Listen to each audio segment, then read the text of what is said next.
Picture this, a thriving civilization, one of the most advanced of its time, with sprawling palaces, intricate art, and a network of trade stretching across the ancient world, vanished almost overnight. The Minoans, rulers of Crete during the Bronze Age, left behind a legacy shrouded in enigma, their sudden disappearance as baffling as the mysteries they left in their wake. What happened to these masterful architects, these seafaring pioneers whose influence reached from Egypt to the Aegean? The answers lie buried beneath layers of myth, scattered artifacts, and whispers of forgotten catastrophes waiting to be uncovered. This isn't just a story of collapse, it's a puzzle that challenges everything we think we know about ancient history. From the labyrinthine halls of Knossos to the cryptic symbols of their undeciphered scripts, the Minoans defy easy explanation. Their advanced technology, their reverence for bull-leaping rituals, even the eerie parallels to the legend of Atlantis, all of it points to a culture far ahead of its time, yet one that slipped through the fingers of history without a clear narrative. How could a society so sophisticated simply fade away? And what secrets are still hidden in the ruins they left behind? That's exactly what we're about to explore. Over the course of this journey, we'll unravel 50 of the most compelling Minoan mysteries, each one a thread in a larger tapestry of wonder and speculation. Some of these enigmas will make you question long-held assumptions about the ancient world. Others might send chills down your spine, but all of them will pull you deeper into the shadowy corridors of a civilization that refuses to be forgotten. So settle in, because history, as you're about to see, is far stranger than we've been led to believe. Buried in the ashes of the Phaistos Palace lies one of archaeology's most perplexing artifacts, a circular clay disc roughly the size of a dinner plate, stamped on both sides with swirling spirals of mysterious symbols. Known as the Phaistos Disc, this 4,000-year-old enigma has defied translation for over a century. What makes it so baffling? Unlike the linear script found elsewhere in Minoan ruins, these symbols aren't drawn by hand, they're pressed into the clay using individual stamps, making this the earliest known example of movable type in human history. But here's the twist, no other artifact like it has ever been found. The symbol's 45 distinct characters depicting everything from human figures to birds, shields, and plants appear in sequences that suggest language, yet no one agrees on what they mean. Some scholars believe it's a religious hymn or a ritual calendar tied to sacred ceremonies. Others argue it could be a warrior's oath or even a board game's rules. The most tantalizing theory that it's a diplomatic message from a lost civilization, sent to Crete's rulers and never decoded. What's undeniable is how this disc appends our assumptions. If these symbols are writing, why did movable type vanish for another 3,000 years until Gutenberg? If it's Minoan, why does it share no clear link with their other scripts? Every attempt to crack its code only deepens the mystery, leaving us with a haunting possibility that the Phaistos Disc is a lone survivor of a forgotten system, a whisper from a world we'll never fully understand. And that's what makes it so extraordinary. In a single artifact, we see the brilliance and the gaps in our knowledge of the Minoans, a people who could invent a technology centuries ahead of its time, yet left no manual behind.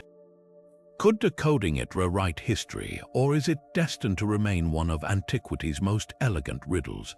The legend of the Minotaur, a monstrous half-man, half-bull confined within an inescapable labyrinth, has haunted imaginations for millennia. But what if this chilling myth wasn't pure invention? Step into the ruins of Knossos, the grandest Minoan palace, and you'll find corridors twisting into sudden dead ends, staircases leading nowhere, and rooms stacked upon rooms in a dizzying, multi-level sprawl. To an outsider, it's easy to see how this architectural marvel could have birthed tales of an impenetrable maze.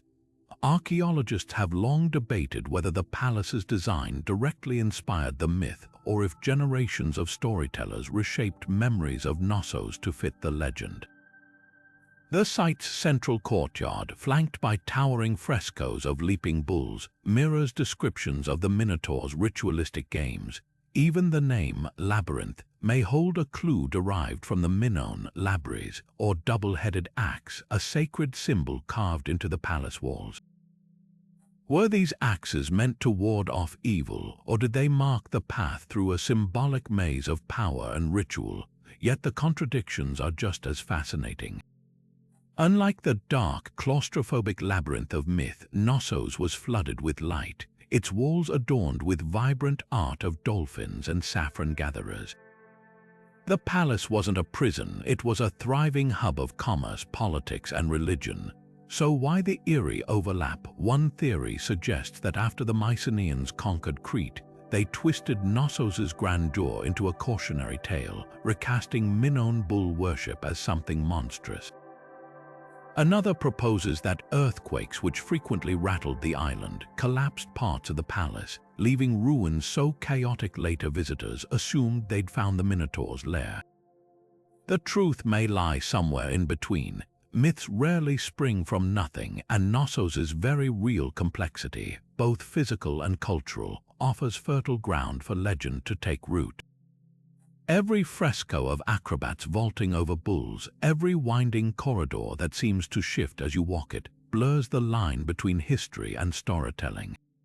Was the labyrinth a metaphor for the Minoans' enigmatic rituals, a distorted memory of their architectural genius, or proof that some truths are too strange not to become legend?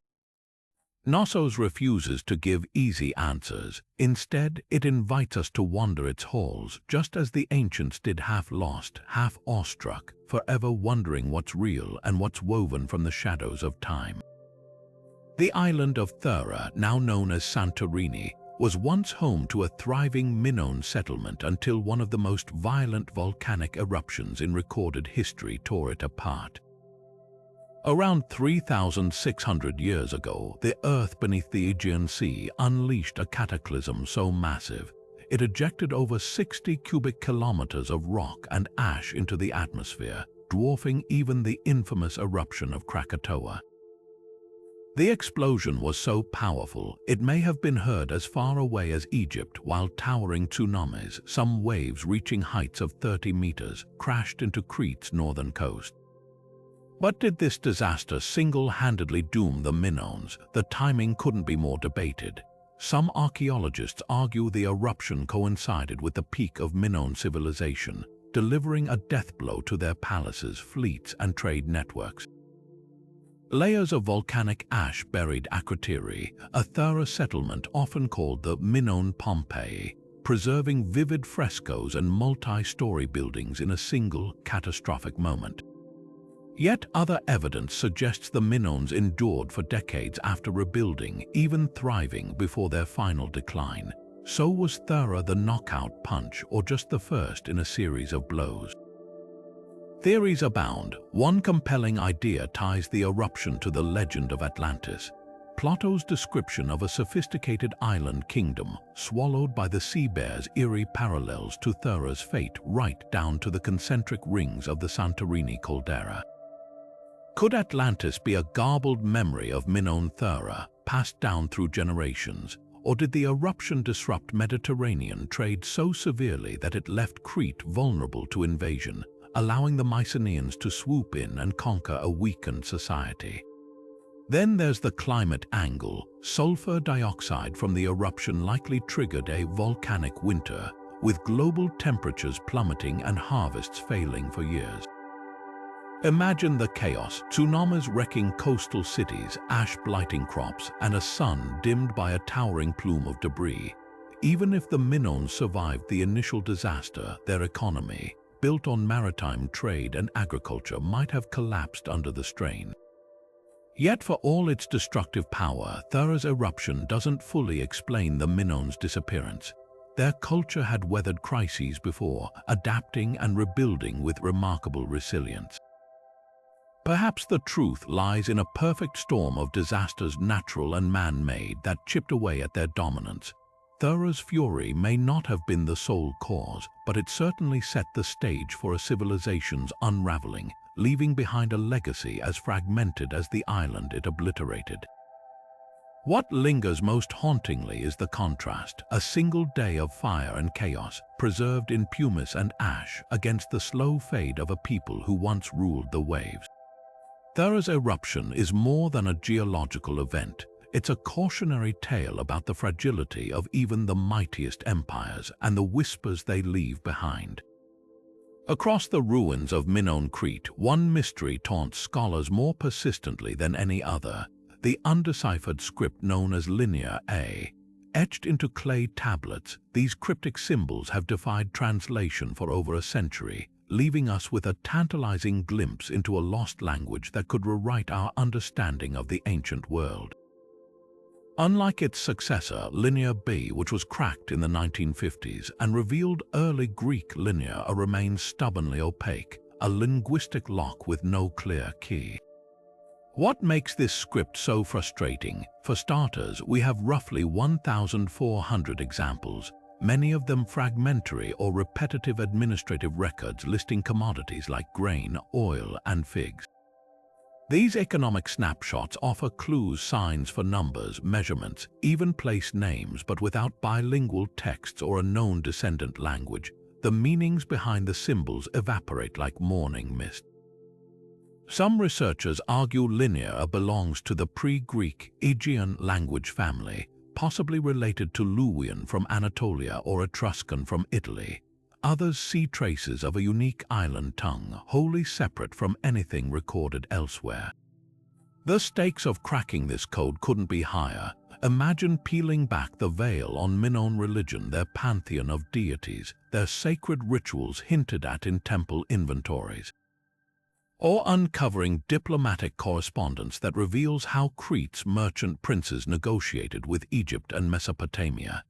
Even mundane details, contracts, marriage records, medical texts, could illuminate daily life in ways archaeology alone cannot. Linear might hold the secret to why women appear so prominently in Minoan art, or whether their famed, peaceful reputation was myth or reality. Yet every attempt to decipher it hits the same wall. Without a Rosetta Stone, a parallel text in a known language, linguists rely on statistical patterns and educated guesses. Some propose Linear was primarily syllabic, where symbols represent sounds rather than whole words. Others suggest it mixed logograms and phonetic signs, much like Egyptian hieroglyphs. One controversial theory even links it to a proto-form of Phoenician, the alphabet that would later dominate Mediterranean trade. But until a breakthrough emerges, these tablets remain silent witnesses to a civilization's inner world. Perhaps the greatest irony: the Minoans themselves might laugh at our struggle. To them, this script was simply bureaucracy, shipping manifests, temple offerings, tax records. Yet for us, it's the difference between seeing their world in stark relief or through a fogged lens. Every untranslated tablet is a door left slightly ajar, whispering of stories we can't quite hear. And that's what keeps historians awake at night, not just the mystery of the symbols, but the haunting realization that the Minoans' voices are trapped within them, waiting for someone to listen.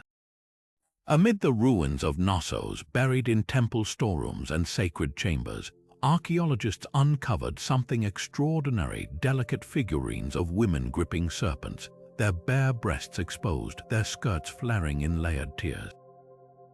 These so-called snake goddess statues, crafted over 3,600 years ago, have become icons of Minoan art, but their true significance cuts deeper than their striking appearance. They offer a rare window into a society where women may have wielded divine authority, and where modern assumptions about ancient gender roles unravel. Take a closer look at their design. The most famous figurine, barely a foot tall, depicts a woman with an impossibly narrow waist and exaggerated hips, her arms outstretched as snakes coil around her wrists and slither up her bodice. Her headdress hints at a celestial connection, perhaps marking her as a priestess or even a deity herself. The snake's symbols of rebirth and chthonic power in many ancient cultures suggest a mastery over both earthly and spiritual realms. But here's what's revolutionary. Unlike contemporaneous civilizations where male gods dominated, Minoan art consistently elevates female figures to positions of reverence. Frescoes show women presiding over rituals, receiving offerings, even sitting atop mountain peaks as if communing with the heavens. Why does this matter? For decades, scholars assumed ancient societies universally sidelined women in religious and political life, yet the snake goddess statues append that narrative. Some theorists argue they represent a matriarchal or matrilineal society, where lineage and inheritance trace through mothers. Others propose they reflect a dual-gender pantheon, with goddesses holding equal or greater sway than gods. The sheer frequency of female imagery in Minoan art, from bull-leaping frescoes to seal rings, implies women weren't just symbols of fertility but active participants in governance and spirituality. But the mystery thickens when we ask, who were these serpent-holding women? Were they mortal priestesses channeling divinity, or immortal goddesses worshipped in their own right? The answer might lie in the artifact's context. Many were found near altars and storage jars, hinting at ritual use, perhaps as vessels for oracles or intermediaries between worlds. Their fragmented state, most were reassembled from broken pieces, raises another possibility. Were they deliberately shattered during invasions, their power too dangerous to leave intact? The snake goddesses also force us to reconsider Minoan values. Their exaggerated physiques, tiny waists, full hips, mirror contemporary beauty ideals, but their assertive postures and serpentine regalia radiate authority rather than passivity. Contrast this with later Greek depictions of women as meek or ornamental, and a pattern emerges. The Minoans may have celebrated female potency in ways their successors suppressed. Even the snakes themselves defy easy interpretation. In Egypt, they symbolized royalty. In Mesopotamia, chaos. For the Minoans, they might have embodied earth regenerative cycles with goddesses as their keepers. What lingers most hauntingly is how these figurines resist categorization. They're not mere fertility idols or decorative trinkets, they're declarations of a world where femininity and power intertwined seamlessly. Whether divine or mortal, the snake goddesses whisper of a civilization that cherished balance, where women's roles weren't an afterthought but a cornerstone. And that's what makes them more than relics, their provocations, challenging us to rethink not just Minoan Crete, but the hidden diversity of ancient societies lost to time. Few images capture the spirit of Minoan Crete as dramatically as the bull-leaping fresco from the Palace of Knossos. Vibrant and charged with motion, this masterpiece shows three figures frozen mid-action, one gripping the horns of a charging bull, another flipping over its back, and a third poised to catch the airborne acrobat. The bull itself is a study of power, muscles taut, hooves barely touching the ground as if defying gravity. But is this a snapshot of an actual event or a symbolic representation of something deeper? The answer lies at the crossroads of sport, art, and spirituality. Bulls held an almost sacred status in Minoan culture, appearing everywhere from ceremonial riten vessels to seal stones and towering frescoes. Their dominance in art suggests more than mere admiration. These creatures were likely central to rituals that blended danger, skill, and devotion. Some scholars argue bull leaping was a genuine athletic spectacle, a deadly ballet where trained performers, possibly young nobles, demonstrated their courage and agility. Archaeological evidence supports this. The layout of Knossos' central courtyard, with its strategic footholds and drainage channels, hints at spaces designed for such events. Imagine the roar of the crowd as acrobats, clad in nothing but loincloths and elaborate belts, timed their leaps to the bull's furious charge, yet others see a mythic dimension. The fresco's stylized composition, the bull's elongated body, the acrobat's impossible midair grace suggests it might depict a legendary feat rather than a routine spectacle. Could this be Theseus confronting the Minotaur in allegorical form? or a rite of passage where overcoming the bull symbolized triumph over chaos. The gender of the leapers adds another layer. While often assumed male, their white skin in Minoan art typically denotes women, raising the provocative idea that female athletes played key roles in these rituals. The fresco's true genius lies in its ambiguity. It refuses to be just one thing: sport or symbol, record or reverence. Even the act of leaping defies simple explanation. Bulls aren't passive props, they're unpredictable forces of nature. Success would demand an almost supernatural harmony between human and beast, a collaboration that echoes the Minoans' broader relationship with the natural world. Perhaps that's the real message, not just a celebration of physical prowess, but a meditation on humanity's precarious dance with power, risk, and the divine. What endures is the sheer audacity of the image. In a single moment of painted motion, the Minoans captured their worldview where life, art, and the sacred weren't separate realms but threads in the same dazzling tapestry. And that's why the bull-leaping fresco transcends time. It's not merely a window into the past, it's a mirror, reflecting our own fascination with the boundaries of human potential and the mysteries we've yet to untangle. Walking through the ruins of Knossos, it's easy to focus on the grand frescoes or the labyrinthine corridors, but look down, and you'll find something just as astonishing. Beneath your feet lies one of history's most sophisticated plumbing systems, a network of terracotta pipes, gravity-fed drainage channels, and even flush toilets that wouldn't become common again for over 3,000 years. While medieval Europeans tossed waste into streets, the Minoans engineered precise slopes in their stone aqueducts to prevent backups, designed settling basins to filter debris, and built underground sewers that doubled as stormwater management. This wasn't just functional infrastructure, it was a statement of civic genius, a mastery over water that bordered on reverence. What makes their hydraulics so remarkable is the sheer foresight behind them. At a time when most civilizations relied on wells and open ditches, Knossos had a multi-tiered system that serviced entire palace quarters. Bathrooms featured finely jointed clay pipes hidden within walls, while light wells and ventilation shafts ensured air circulated freely, details we associate more with modern architecture than Bronze Age builders. The palace's central courtyard even sloped slightly to channel rainwater into storage cisterns, a testament to the Minoans' understanding of conservation. How did they develop such advanced engineering without blueprints or precedent, and why did this knowledge vanish for millennia after their collapse? The answer might lie in their unique relationship with the natural world.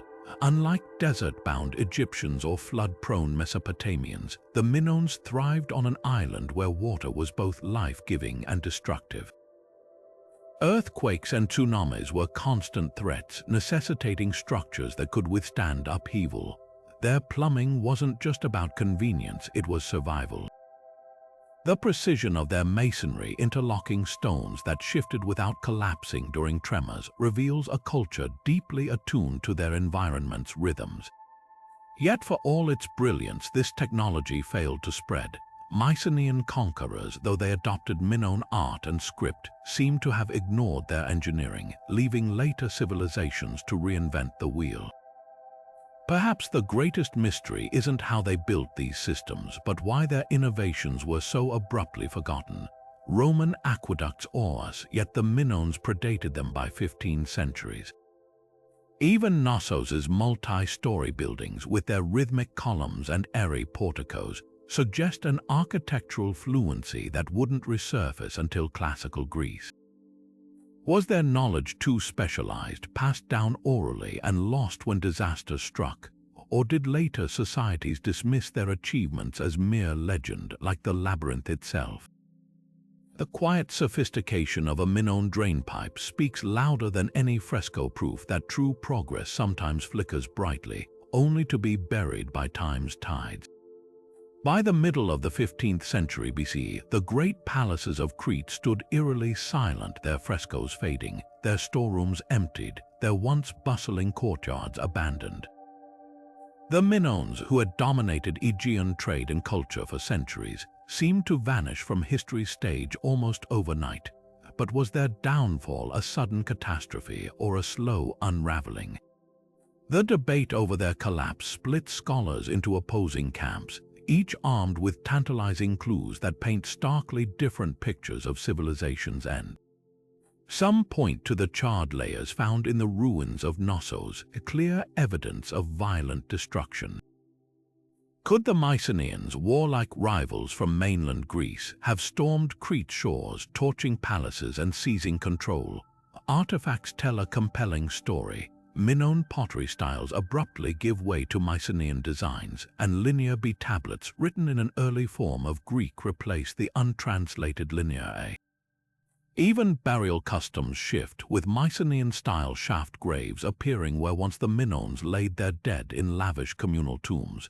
The message seems clear: invaders didn't just conquer, they erased. Yet others argue the truth is messier. Earthquakes had rocked Crete for generations, weakening its infrastructure. The cataclysmic eruption of Thera decades earlier had already disrupted trade networks and harvests, leaving the Minoans vulnerable.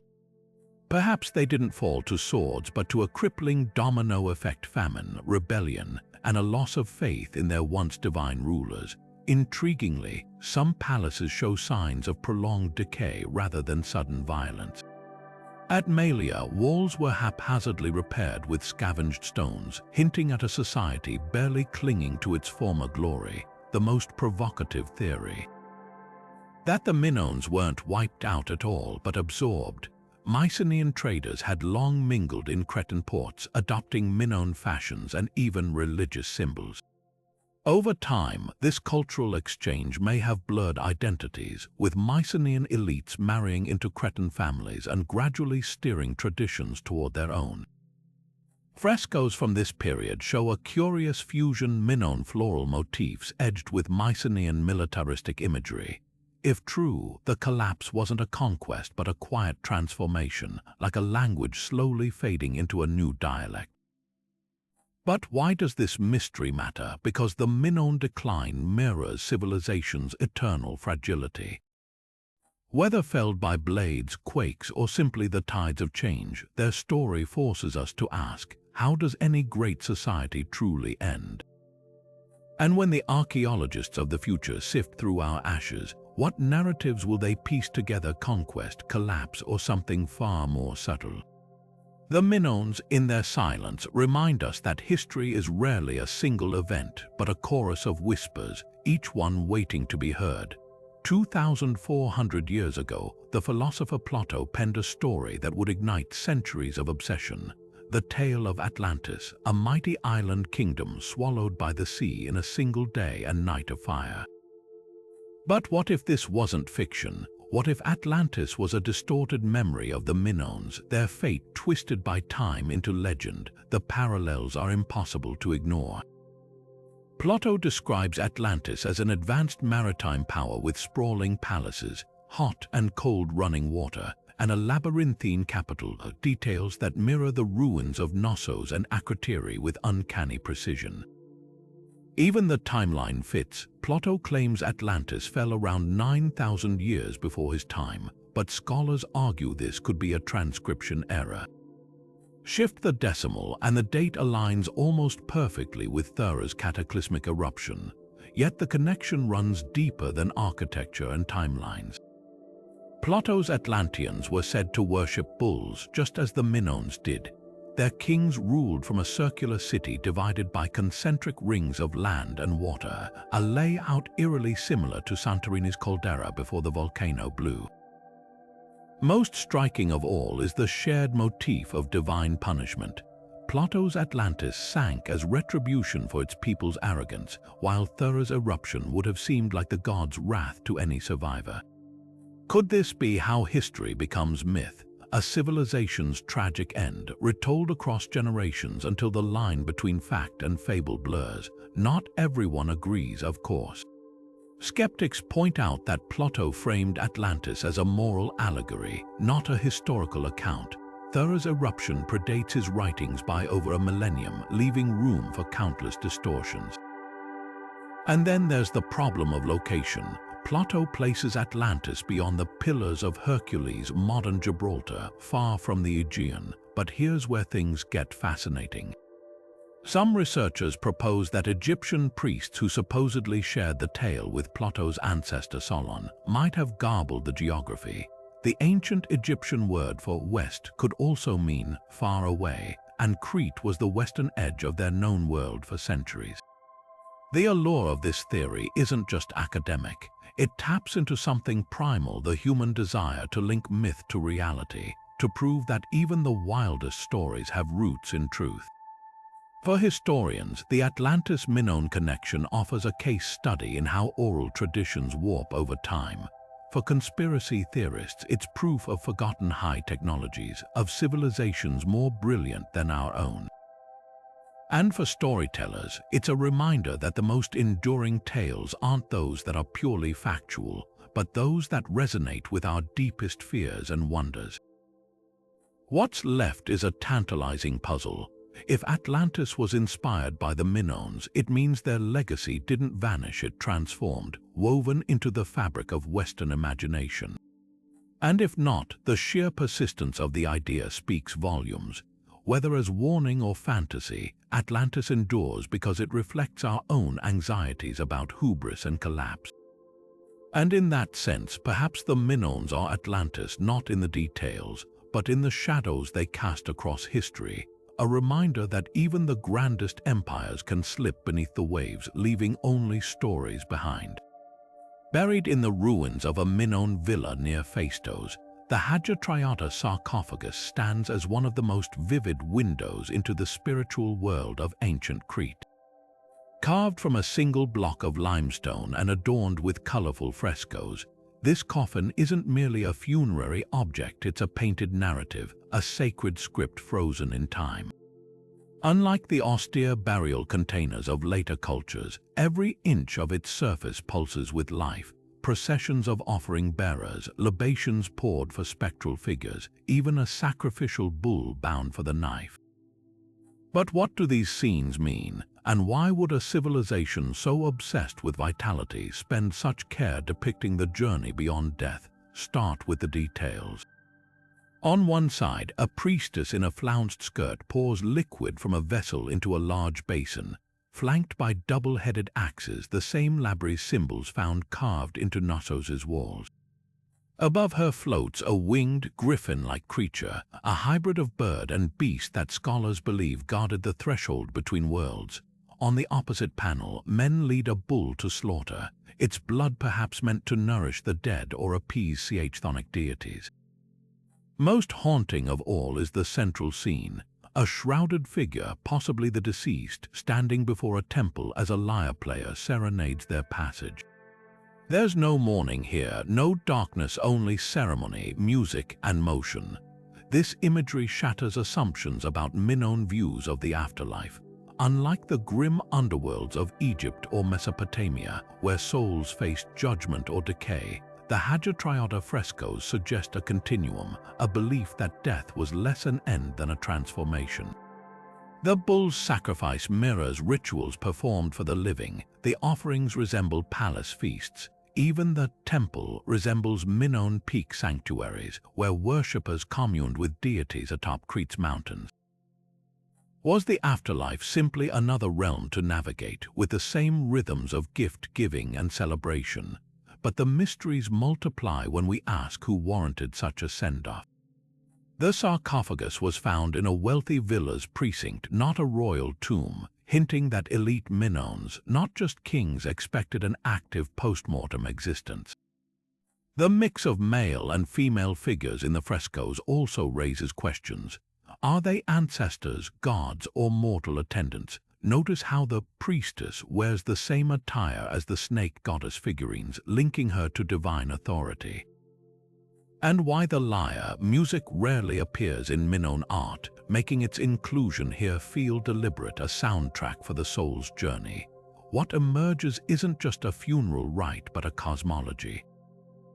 The sarcophagus paints death as a mirrored reflection of life, where the dead remain participants, not passive recipients. Bull blood fed them as it fed the earth. Songs honored them as they honored the gods. This wasn't resignation to oblivion, it was an affirmation that bonds of kinship and ritual stretched beyond the grave. And that's what makes the Hadja Triada sarcophagus so revolutionary. In a single limestone box, we see a people who refused to separate living from dying, who wove both into the same unbroken tapestry of belief. The paintings don't just decorate death, they defy its silence. At the heart of Knossos lies a chamber that has fueled debate for over a century, the so-called throne room. With its imposing alabaster seat flanked by frescoes of griffins and palm trees, it's easy to see why early archaeologists assumed this was the royal center of Minoan power. But step closer and the questions begin. Why would a king's throne sit in such a small, windowless space, barely large enough for a handful of attendants? Why the ritual vessels found nearby, or the sunken basin that hints at liquid offerings?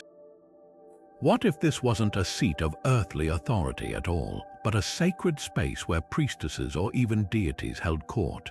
The room's very name reflects our modern biases. When Arthur Evans excavated Knossos in the early 20th century, he reconstructed the site with a Victorian vision of monarchy, painting the throne in vibrant red and restoring the griffins to their full mythical glory. Yet his interpretation may say more about British imperialism than Minoan reality. Recent scholars point to the chamber's proximity to lustral basins, sunken pools used for purification, and caches of ritual objects like libation jugs and votive figures. These clues suggest a space reserved not for political proclamations but for ceremonies bridging the human and divine. Then there's the throne itself. Unlike the elevated, ostentatious seats of later rulers, this one is surprisingly humble, set low to the ground with no steps or platform. Its backrest curves gently, almost cradling whoever sat there, hardly the posture of a warrior king. The griffins beside it deepen the mystery. In Near Eastern art, these creatures guarded sacred spaces, warding off evil spirits. Their presence here, alongside palm fronds symbolizing renewal, paints the chamber as a sanctuary rather than a courtroom. Even the room's acoustics are telling. Tests show whispers carry unnaturally well here, as if designed for incantations or oracular pronouncements. But the most compelling argument against the throne room theory lies in Minoan society itself. Unlike contemporary civilizations where rulers boasted of conquests in inscriptions, Crete has yielded no royal annals, no statues glorifying individual leaders. Power seems to have been collective, fluid, perhaps vested in priestly roles rather than dynastic lines. If that's true, the throne might have been occupied by different figures during rituals, a vessel for divine voices rather than a permanent seat of authority. Evans's reconstructions further muddy the waters. The vibrant colors we associate with Knossos today are largely his team's interpretations based on fragmentary pigments. What if the griffins weren't crimson but gold? What if the throne room's dim lighting, now brightened for tourists, was originally steeped in shadow, amplifying its mystique? Modern interventions risk turning ambiguity into certainty, framing Minoan spirituality through a lens they might not recognize. Perhaps the truth lies in between. In a culture where politics and religion were inseparable, the same space could serve dual purposes, hosting sacred rites one day, receiving envoys the next. Or maybe we're asking the wrong question altogether. The Minoans left no written explanations, no manuals for their architecture. Their throne room endures as a Rorschach test, reflecting our own assumptions about power, gender, and the sacred.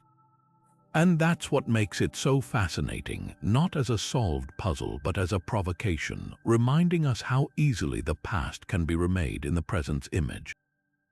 For decades, the Minoans have been painted as the pacifists of the ancient world, a utopian society that thrived without fortifications, standing armies, or scenes of conquest. Scholars pointed to their lack of defensive walls, their vibrant art devoid of battle scenes, and the absence of warrior burials as proof of a civilization that chose commerce over conflict. But is this portrayal too good to be true?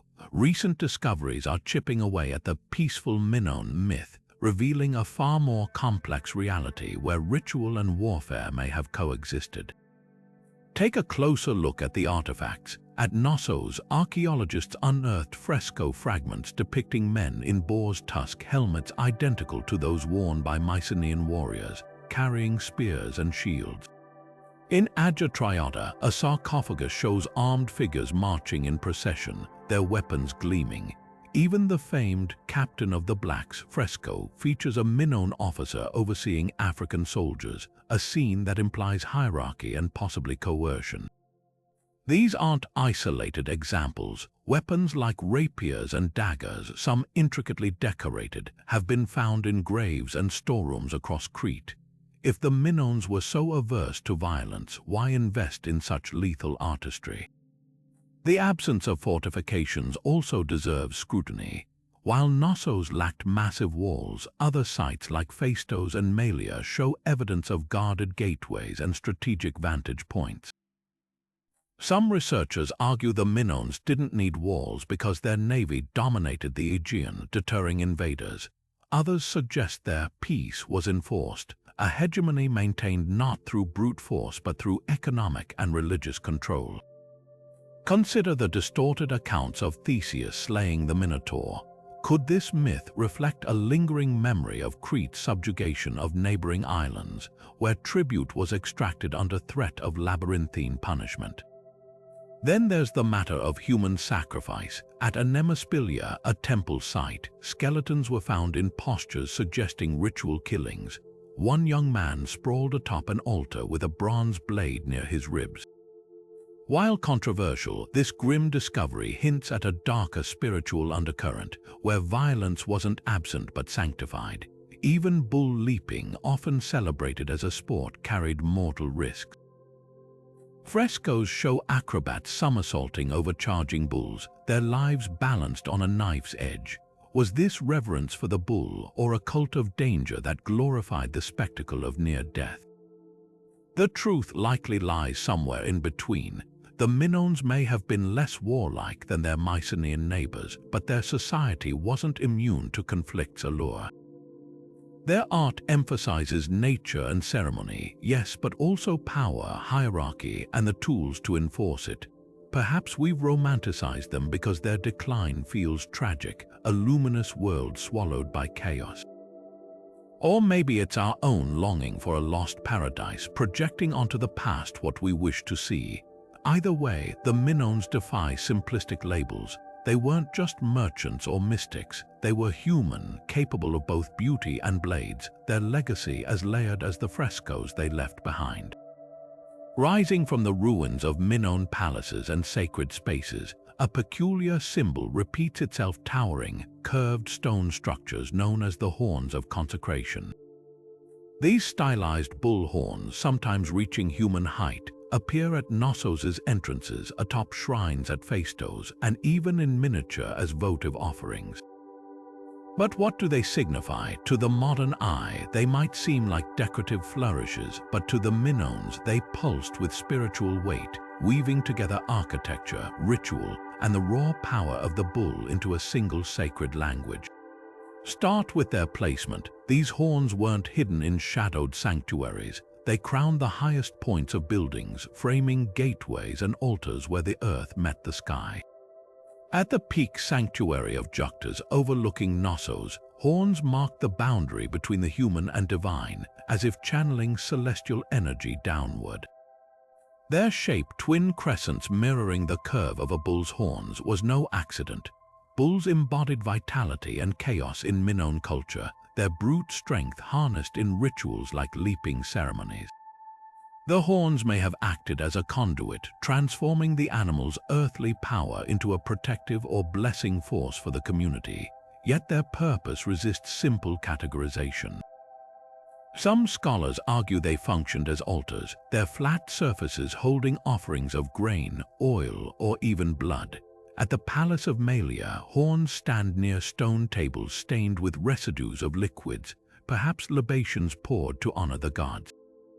Others see them as symbolic gateways, their inverted U shape representing the entrance to sacred spaces or the womb of a mother goddess. The most tantalizing theory ties them to astronomy.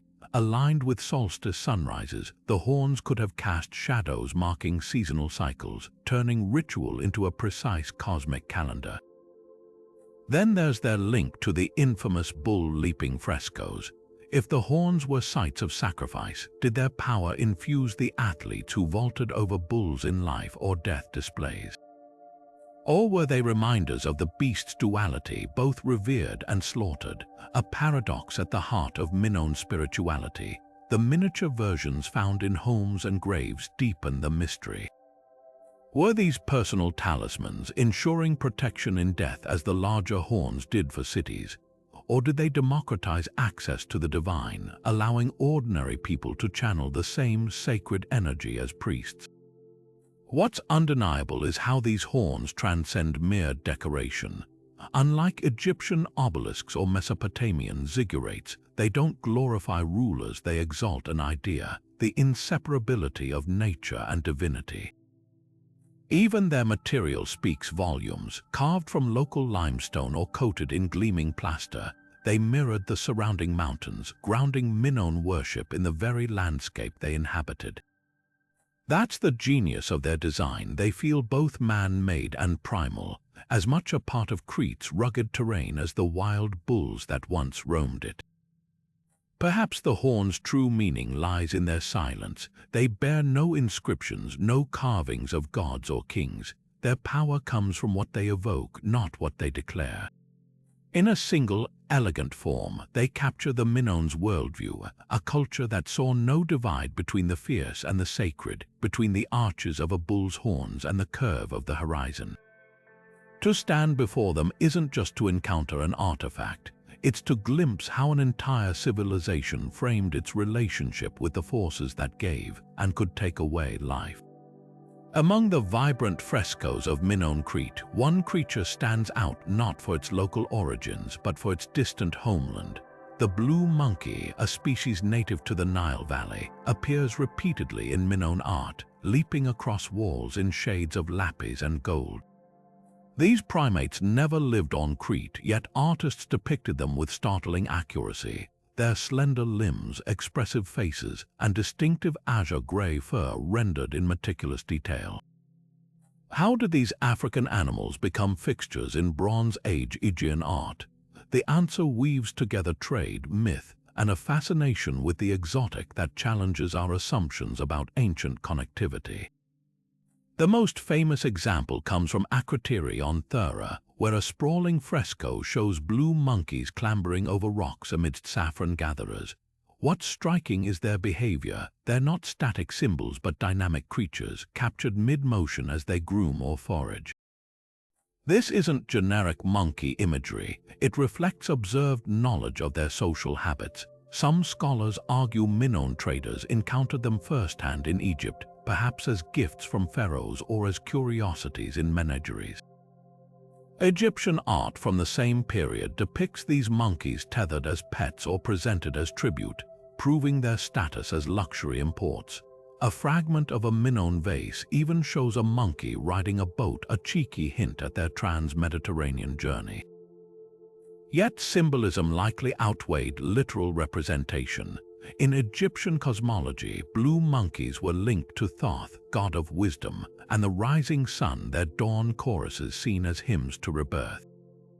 The Minoans may have adopted this association, weaving the monkeys into their own rituals. At Knossos, fresco fragments place them near altars and goddess figures, suggesting a sacred role.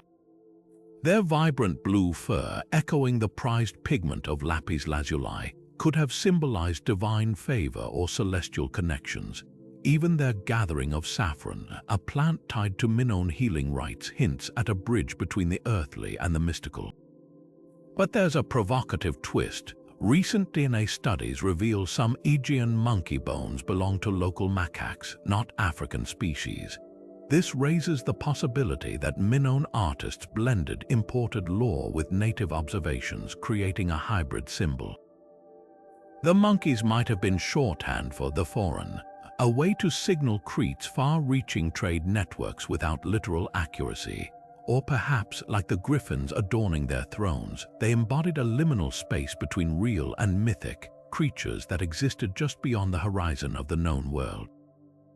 What lingers is the intimacy of these depictions. These aren't stiff, hieratic animals but lively, individualized beings. A fresco from Hagia shows a monkey tenderly cradling its young. Another from Thera captures one mid-leap, all kinetic energy. This tenderness suggests more than artistic flair. It implies a cultural embrace, a willingness to weave distant creatures into their visual language. Whether as divine messengers, status symbols, or simply beloved exotic pets, the blue monkeys of Minoan art remind us that even 3,000 years ago, the Mediterranean was a crossroads, not just of goods but of ideas, myths, and the shared wonder of life's diversity. Among the scattered remnants of Minoan civilization, one of the most elusive puzzles lies in how they mark the passage of time. Without explicit written records, scholars have pieced together clues from architecture, artifacts, and celestial alignments to reconstruct a calendar system that may have governed everything from harvests to religious festivals. The evidence points to a sophisticated blend of lunar and solar tracking, woven into the very fabric of their palaces and rituals, a system where time wasn't just measured but sanctified. Take the orientation of Knossos itself. The palace's central courtyard aligns precisely with the rising sun during the summer solstice, casting light along carefully positioned corridors. Similar solar alignments appear at peak sanctuaries like Mount Juctas, where shrines face sunrise points tied to equinoxes. These aren't accidental features. They suggest the Minoans synchronized their calendar with the sun's journey, using architecture as a giant celestial clock. At critical dates, sunlight would have illuminated specific frescoes or altars, turning stone and plaster into a ritual marker of seasons. Yet lunar cycles likely played an equally vital role. The famous Phaistos Disc, with its spiraling symbols, includes a repeating sequence of what some researchers interpret as lunar crescents, possibly tracking moon phases for agricultural or ceremonial purposes. Clay tablets from Knossos list offerings tied to monthly intervals, hinting at a lunisolar system where moon cycles were periodically reconciled with the solar year. Imagine priests observing the night sky from the palace's terraces, noting the moon's position against sacred peaks to declare the start of planting or sailing seasons. The agricultural imperative would have made this precision essential. Crete's ecosystem demanded careful timing for olive harvests, grain sowing, and voyages across storm-prone seas. The Minoans may have used horizon astronomy, marking time by the first appearance of stars like Sirius, whose rising signaled the Nile's floods to their Egyptian trading partners. Even their artwork holds clues. The repetitive patterns on pottery and textiles often match the numerical sequences found in later Greek calendars, suggesting an early grasp of cyclical time. But the most tantalizing evidence comes from the artifacts themselves. A gold signet ring from Thisbe depicts a goddess hovering between celestial bodies, her outstretched arms framing a sun and crescent moon. Could this be a divine mediator of time's rhythms? Meanwhile, the horns of consecration, often positioned at key solar alignment points, might have doubled as symbolic markers for solstice observances. The Minoans didn't just track time, they elevated it to a sacred dialogue between earth and sky. What emerges is a calendar deeply intertwined with spirituality. Unlike modern systems of arbitrary divisions, theirs was a living chronology where dates were not numbers but moments of communion, when the sun touched a particular column or the moon crowned a sacred mountain. In this way, the Minoans didn't conquer time, they danced with it, their days measured in sunlight and ceremony, their years a spiral of renewal mirroring the very symbols they left behind. Among the swirling frescoes of Knossos, few capture the imagination like the iconic dolphin fresco, a burst of cobalt and gold where sleek marine creatures glide through azure waves, their bodies arched in perpetual motion.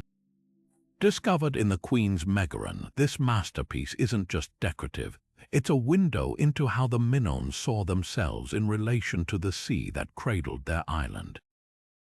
But was this merely a celebration of maritime life, or did these dolphins carry a deeper, sacred significance? The answer lies at the intersection of ecology, art, and the divine. Start with their natural habitat. Crete's waters teem with spinner dolphins to this day. Their acrobatic leaps a common sight for ancient sailors. The frescoes' anatomical precision, the curve of their dorsal fins, the playful energy of their poses, suggests artists observed these animals firsthand, perhaps from the decks of Minoan ships. This wasn't generic ocean imagery, it was a tribute to creatures that shared their world. For a civilization built on trade, dolphins might have symbolized safe passage, their presence reassuring sailors navigating treacherous straits. Some scholars even propose they served as natural markers for fishing grounds or approaching storms, their behavior decoded into practical nautical wisdom. Yet the dolphin's context hints at something more transcendent. They adorn a room linked to ritual baths and purification, near sacred vessels used for libations. In later Greek myths, dolphins were messengers of Poseidon, guides for the souls of the dead.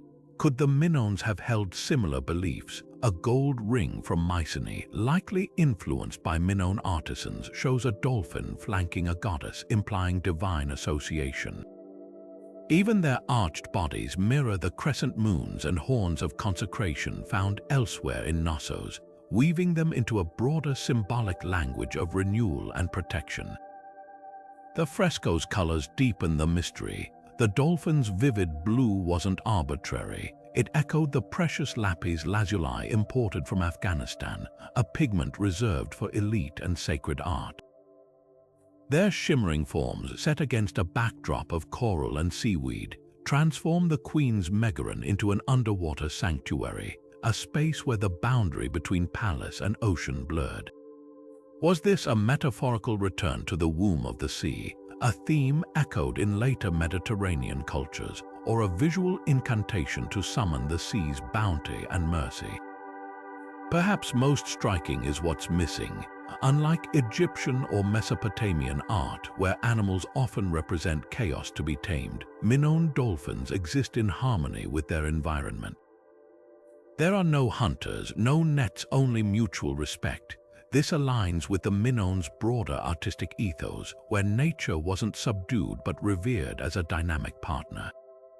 The dolphin's freedom to leap and dive mirrors the fluidity of Minoan spirituality, unbound by rigid hierarchies. What lingers is the fresco's emotional resonance. These aren't static symbols but creatures frozen in joy, their movements a testament to life's vitality. In a single image, the Minoans captured their worldview, the sea as both highway and temple, the dolphin as both neighbor and numinous guide. To walk beneath this fresco wasn't just to admire art, it was to immerse oneself in a vision of the world where humanity and nature danced together, inseparable as the waves and the wind. Few linguistic puzzles are as tantalizing and as stubborn as Linear A. Unlike its descendant Linear B, which was deciphered in the 1950s as an early form of Greek, Linear A stands alone, a linguistic island with no clear bridges to known languages.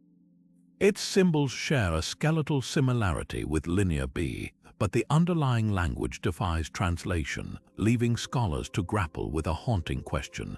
Did the Minoans speak a tongue so unique that it vanished without trace, or are there hidden connections waiting to be uncovered? The isolation of Linear isn't just an academic curiosity, it's a barrier to understanding an entire civilization. Without a bilingual text like the Rosetta Stone, linguists rely on painstaking pattern analysis. They've identified recurring sequences that likely denote place names, words like Pa-Itu, Phaistos, or Kudu-na-ya, Kydonia, and numerical notations for trade records. But the core vocabulary remains locked away, a code without a key. Some researchers argue the language belongs to the Aegean family, a hypothetical group that might include Etruscan or even the pre-Greek Pelasgian tongue whispered about in ancient texts. Others see echoes of Luwian, an Anatolian language spoken in neighboring Turkey, noting similarities in suffix patterns and syllabic structure. The Etruscan connection is especially intriguing. Both languages share a preference for vowel-heavy words and agglutinative grammar, where meanings stack like building blocks. A handful of linear symbols even resemble Etruscan letters, though whether this indicates kinship or mere coincidence is hotly debated. Then there's the libation formula theory. Certain phrases recur so frequently on Minoan offering tablets that they might parallel Etruscan religious invocations. If proven, this could crack open not just linear but the enigmatic Etruscan language itself, a double decipherment waiting to happen, yet the obstacles are immense. Linear surviving texts are overwhelmingly administrative lists of goods, temple inventories, and tax rolls, with little poetic or narrative content to provide context. The few longer inscriptions, like the enigmatic Archaeology Acts, offer tantalizing fragments but no clear grammar. Even the script's directionality is disputed. Does it read left to right to left, or in alternating lines like a plowed field? Without these basics, every translation attempt risks becoming guesswork dressed in statistics. What makes this mystery so compelling is its stakes. Decoding linear wouldn't just fill lexical gaps, it would reveal how the Minoans saw their world. Did their word for king imply conquest or stewardship? Did their verbs frame time as linear or cyclical? The answers could rewrite our understanding of Bronze Age thought. Until then, linear remains a silent witness, its symbols holding stories we can sense, but not yet hear, a linguistic labyrinth as intricate as Knossos itself. Carved from deep green steatite and standing just 4 inches tall, the Harvester Vase is one of Minoan Crete's most enigmatic artifacts. Discovered in the ruins of Hagia Triada, this egg-shaped rhyton, a ritual pouring vessel, bears a relief so vivid it seems to pulse with movement. 27 figures march in a rhythmic procession, their muscular bodies straining under what appears to be the weight of baskets, sacks, and long-handled tools. At first glance, it's easy to assume this depicts a joyful harvest celebration, but look closer, and the scene grows more complex, more mysterious. Why do some figures clutch their stomachs as if in pain? Why does one man lean heavily on a companion, his face contorted? And why would such an intimate, chaotic moment be immortalized in stone for sacred ceremonies? The traditional interpretation leans on agricultural symbolism. The men carry what look like winnowing forks and bundles of grain, their procession perhaps marking the end of the harvest season. Similar scenes appear in Egyptian art, where offerings of first fruits were presented to deities, yet the Minoan version lacks the rigid formality of its counterparts. These figures aren't stiff courtiers but laborers caught mid-motion, their overlapping limbs creating a sense of dynamic crowding. One bearded figure at the center breaks the rhythm entirely. He shakes a sistrum, a musical instrument tied to religious ecstasy in Egypt, while throwing back his head as if singing or shouting. This isn't just record-keeping, it's raw emotion frozen in stone. That intensity fuels alternative theories. Could this be a ritual of atonement where participants reenact mythological suffering? The pained expressions and slumped postures recall later Greek traditions like the Eleusinian Mysteries, where fasting and physical trials preceded spiritual revelation. Or consider the tribute angle. The harvest might symbolize goods extracted from subject territories, a visual record of Crete's economic dominance. The vase was found in a palatial context. After all, was it a boast of wealth? A reminder of obligations owed to the ruling elite? Then there's the matter of missing context. The vase was discovered shattered, its upper portion lost forever. Some reconstructions suggest the original scene included a deity or priest receiving the offerings, transforming the procession from mundane to divine. Without that crucial piece, we're left with half a story, a fragment of a larger narrative that might have made everything clear. Even the material speaks volumes. Steatite was reserved for high-status objects across the ancient world. This wasn't a farmer's keepsake. It was a treasure, likely used to pour libations during ceremonies where the boundary between earthly toil and celestial favor blurred. What makes the harvester vase so compelling isn't just its artistry, but its refusal to fit neatly into categories.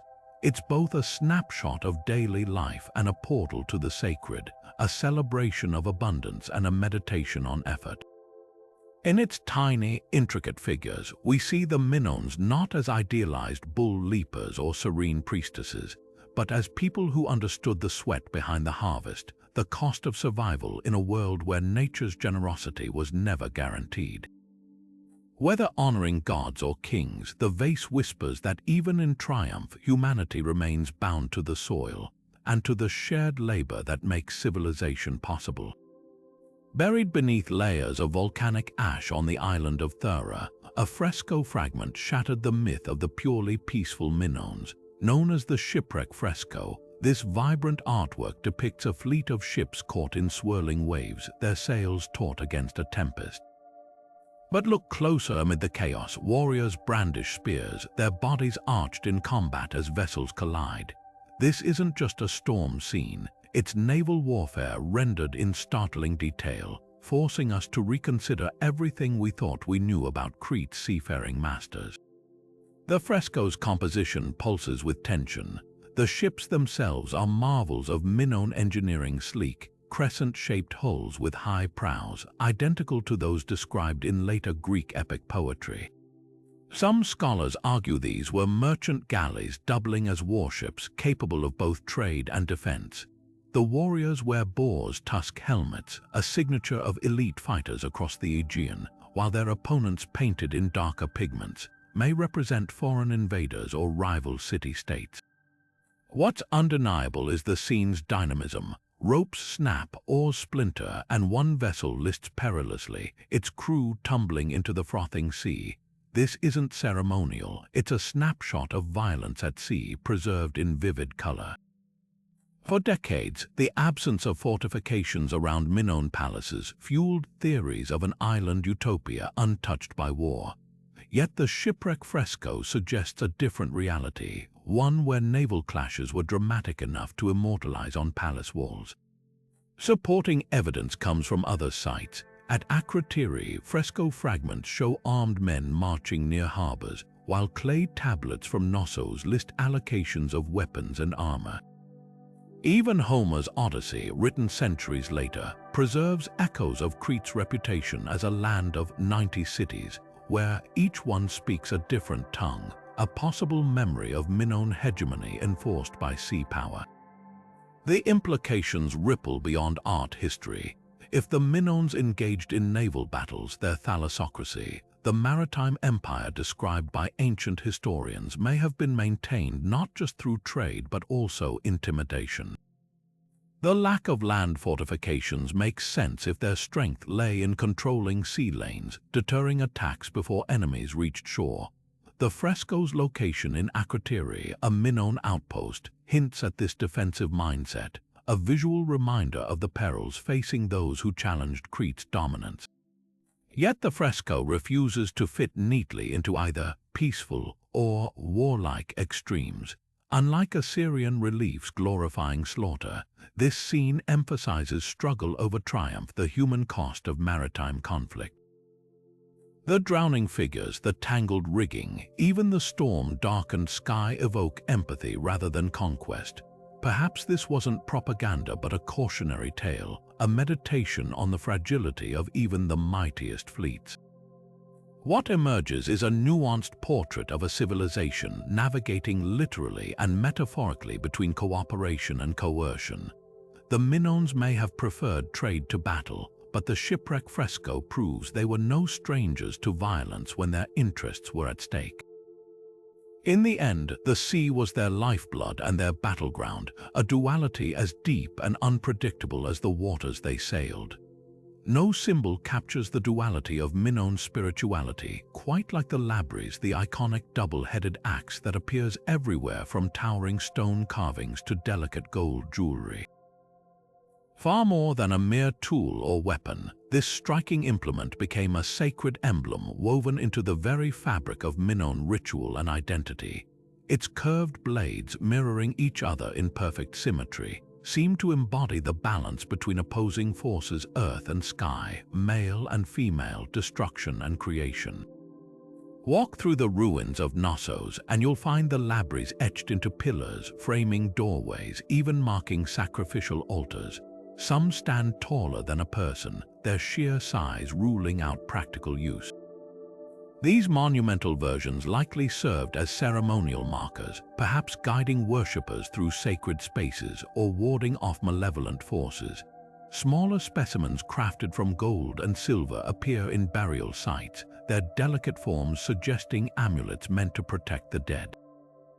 Even frescoes whisper of their significance. Priestesses grasp labyrinths during rituals, while bull leapers vault over their symbolic forms painted on courtyard walls. But what did it actually represent? The most compelling theory ties the double axe to bull sacrifice. Fresco fragments show labyrinths positioned near altars where bulls were ritually slain, their blood collected in vessels shaped like the very axes used to strike them down. This gruesome yet sacred act might have transformed the labyrinth into a bridge between worlds. The blade that took life also consecrated it, turning slaughter into an offering. The axe's dual heads could symbolize this liminal state, neither fully weapon nor wholly divine. Yet the labyrinth's later associations hint at deeper layers. In classical Greece, the symbol became linked to the legendary Amazons and their queen, Hippolyta. By Roman times, it evolved into a marker of female authority, wielded by goddesses like Artemis and Demeter. This gendered shift may have roots in Minoan culture itself, where priestesses prominently brandished the labyrinth during ceremonies. Some scholars argue the axe's shape, an elongated oval echoing the womb, framed it as a metaphor for generative power. The same blade that could kill also cleared the way for rebirth. Much like the cycles of nature the Minoans revered, the labyrinth's enduring mystery lies in its refusal to be pinned down. Was it a practical instrument, given that Bronze Age smiths across Crete used similar axes for woodworking? Or did its ritual role eclipse its utility, transforming it into a pure symbol? The answer might be both. In a culture where the mundane and sacred intertwined seamlessly, the labyrinth could shift meaning with context, a carpenter's tool one moment, a priestess's sacred relic the next. What lingers is the axe's quiet power. Unlike the thunderbolts of Zeus or the tridents of Poseidon, the labyrinth wasn't tied to a single deity or story. It belonged to the people, a silent witness to their ceremonies and struggles. Today, it survives as both archaeological artifact and feminist icon, a testament to how symbols, once charged with meaning, can transcend their origins and speak across millennia.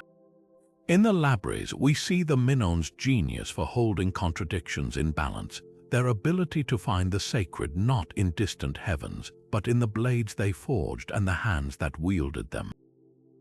The so-called flotilla fresco from Crete is a masterpiece that transports us into the heart of Bronze Age seafaring, a swirling, colorful procession of ships sailing past island towns beneath a sky alive with leaping dolphins.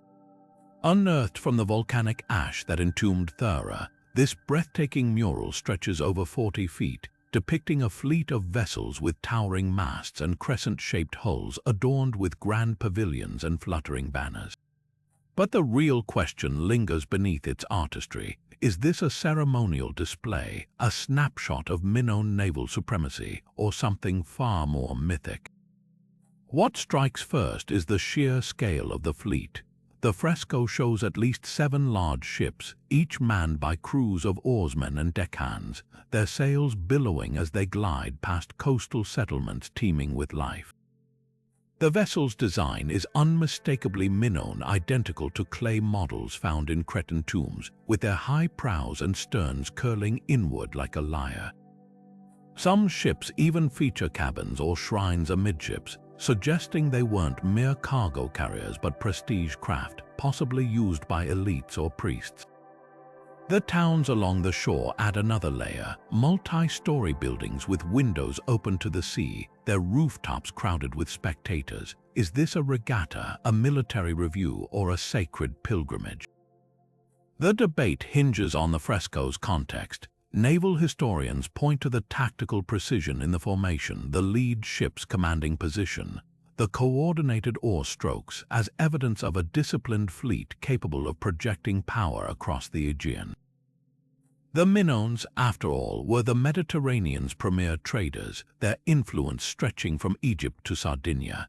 Controlling those routes would have required more than just merchant galleys. It demanded warships to deter pirates and rivals. Yet others argue the scene's vibrancy leans ceremonial. The dolphins frolicking between ships, the townsfolk waving from balconies, it feels more like a festival than a maneuver. Could this depict the legendary thalassocracy described by Thucydides, where Minoan kings paraded their maritime might to vassal ports? Then there's the mythological angle. The fresco's surreal touches the oversized fish, the exaggerated scale of the ships relative to the towns hint at symbolic storytelling. In later Greek lore, such processions often accompanied divine epiphanies like Poseidon's arrival by sea. The lead ship's pavilion might house a deity or a cult statue, making this a floating religious pageant. Intriguingly, the fresco faces inward in the building where it was found, visible only to initiates, strengthening its potential as a sacred narrative. Perhaps the truth straddles both worlds. The Minoans rarely separated the practical from the spiritual. Their fleets could simultaneously police trade routes and serve as vessels for cosmic symbolism, their sails catching both the wind and the gods' favor. The flotilla fresco doesn't force us to choose between history and myth. It invites us to sail the line between them, where the sea is both highway and temple, and every voyage is a negotiation with the divine. What endures is its testament to a civilization that didn't just navigate waters, but wove them into the very fabric of their identity. Among the Minoan artifacts that blur the line between sport and sacred ritual, few are as striking as the Boxer Rhyton, a fist-sized vessel carved from deep green serpentine, its surface alive with the motion of two young athletes locked in combat. Discovered at Hagia Triada, this ritual pouring cup shows boxers mid-swing, their muscular bodies coiled with tension, their fists clenched in leather straps that might be early versions of boxing gloves. But here's the catch: their postures seem almost choreographed, their feet barely touching the ground as if floating in ceremonial dance rather than brutal competition. This isn't just a snapshot of ancient athletics, it's a window into how the Minoans framed physical struggle as something transcendent. The Rhyton's craftsmanship speaks volumes. Every detail, the curve of a spine, the twist of a wrist, suggests the artist witnessed real matches, yet the scene lacks the bloodied noses or broken teeth seen in later Greek boxing art. Instead, there's a rhythm to the figures, their movements mirroring the bull-leaping frescoes at Knossos, where danger and grace intertwined. Some scholars argue this wasn't meant to depict competition at all, but a ritual reenactment of mythological combat, perhaps tied to initiation rites or harvest festivals. The vessel's function supports this. Rhytons were used for libations, their liquid offerings poured to honor gods or ancestors. Imagine this cup tilted, wine streaming from its base like sweat or blood, consecrating the athlete's struggle as sacred theater. Then there's the question of gear. The boxer's wrappings resemble neither the brutal rawhide thongs of later Greek boxing nor the padded gloves of Roman gladiators. There's something in between, protective yet symbolic, like the equipment of modern martial artists performing kata. This ambiguity fuels debate. Were Minoan boxing matches tests of skill or staged spectacles?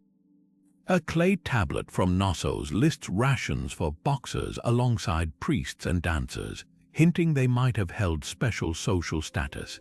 It's possible these athletes weren't brawlers but performers, their matches blending sport and storytelling in ways we've lost to time. The writing's larger context deepens the mystery. Found near the harvester vase in a palatial complex, it shares that artifact's emphasis on rhythmic motion and communal effort. Both artifacts transform labor, whether tilling fields or trading, blows into something ceremonial, even beautiful. This aligns with the Minoan knack for elevating the everyday into the divine. Just as bull leaping might have symbolized humanity's struggle against chaos, boxing could represent a more intimate duel between discipline and instinct, or youth and maturity. The absence of a victor in the scene is telling. The focus isn't on conquest, but on the act itself as an offering. What lingers is the writing's quiet subversion of expectations. In later societies, boxing would become synonymous with raw aggression, a blood sport for warriors and slaves. Here, it's something else entirely, a measured, almost meditative act framed by the same reverence the Minoans gave to dolphins and harvests. Whether used in coming-of-age rites or seasonal festivals, the boxer writing whispers that for this civilization, physical prowess wasn't just about strength. It was a language, one that could speak to gods as fluently as it echoed in the ringing clash of fists. High above the central court of Knossos, a vivid fresco stretches across the walls, an electrifying scene of figures clustered in tiers, their faces turned toward some unseen spectacle below. This is the grandstand fresco, and at first glance it could pass for an ancient sporting event. Rows of spectators leaning forward, their animated poses suggesting collective awe or excitement. But look closer and the questions multiply. Are these everyday citizens or elite attendees? Is their gathering celebratory or solemn? The answers could rewrite how we understand Minoan society, not just how they played, but how they gathered, worshipped, and wielded power. The fresco's composition teases multiple interpretations. The crowd is divided into distinct sections, with women seated prominently in the foreground wearing elaborate flounced skirts and exposed bodices, while men behind them sport loincloths and muscular torsos.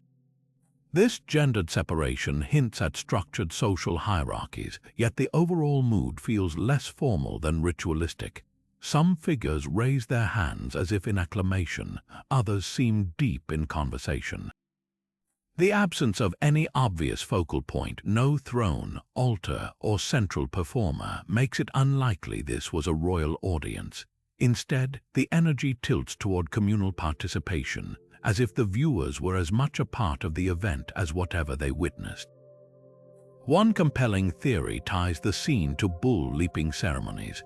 The grandstand fresco adorned a balcony overlooking Knossos' central court, the very space where such spectacles likely unfolded. Imagine the roar of the crowd as acrobats vaulted over charging bulls, their daring feats mirrored in the fresco's dynamic postures. Yet there's no trace of bulls or leapers in the surviving fragments. If this was a sporting event, why omit the main attraction? Unless the focus wasn't the athletes but the act of witnessing itself, turning the crowd into living testament to the palace's cultural might. Religious readings offer another lens. The tiered seating resembles later Greek theatral areas used for sacred performances, particularly rites honoring vegetation deities like Dionysus. Some scholars note the women's raised arms mimic gestures seen in Minoan votive figurines, suggesting ecstatic worship rather than passive observation. A fragment from the same site shows a lone female figure balancing atop a building, possibly a priestess channeling divine presence. Could the fresco capture a moment of collective transcendence where the boundary between spectator and participant dissolved? The architectural context adds another layer. The grandstand wasn't an isolated decoration but part of a larger program of frescoes depicting crowds and processions. In nearby corridors, paintings show rows of figures bearing offerings, their rhythmic movement echoing the fresco's sense of orchestrated unity. This wasn't just art, it was propaganda, reinforcing the palace's role as the beating heart of communal life. By portraying idealized gatherings, whether for games, rites, or royal proclamations, the Minoans may have been asserting their ability to command not just bodies but attention itself. What makes the grandstand fresco so revolutionary is its humanity. Unlike static Egyptian tomb paintings or Assyrian battle reliefs, this scene pulses with individuality. The spectators aren't interchangeable symbols but distinct personalities, some eager, some pensive, some whispering to neighbors. In their diversity, we glimpse a society that valued collective experience, whether in the thrill of the arena or the hush of the sacred.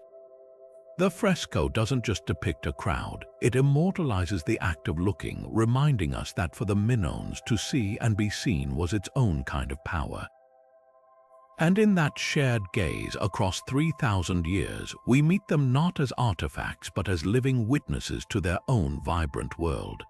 Amid the ruins of Knossos, a slender figure emerges from fragments of painted plaster, a youth crowned with lilies, his graceful form frozen mid-stride against a vibrant crimson background. Known as the Lily Prince, this enigmatic fresco has sparked fierce debate since its discovery. Is this a portrait of a living priest, a vision of a youthful god, or something more abstract, a personification of Crete's lush landscapes? The answer lies in the delicate tension between art, ritual, and the natural world that defined Minoan culture. Start with his attire. The prince wears an elaborate kilt and a sheer, patterned bodice, his waist cinched with a wide belt, an outfit mirroring those of male figures in other Minoan processional scenes. Unlike the brawny boxers or bull leapers, his physique is deliberately androgynous, with sloping shoulders and elongated limbs that echo the lilies adorning his headdress. This blurring of gendered traits is telling.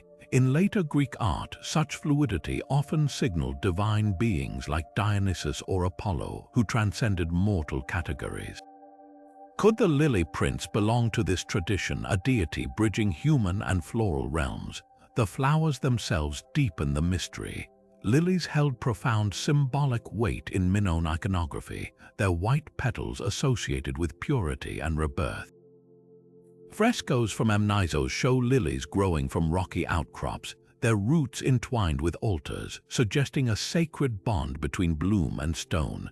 The prince's crown might not be mere decoration but a marker of status, akin to the divine horns of consecration. Some scholars argue he represents a priest-king enacting a seasonal rite, his lilies symbolizing the earth's cyclical revival. Others see him as a young vegetation god, akin to the later Adonis, whose mythical death and rebirth mirrored the agricultural year. Yet the fresco's context complicates these readings. Reconstructed from scattered fragments, the original scene may have included other figures, attendants, worshippers, or even a counterpart like the famed lily goddess from Knossos. Without these missing pieces, the prince floats in isolation, his purpose ambiguous.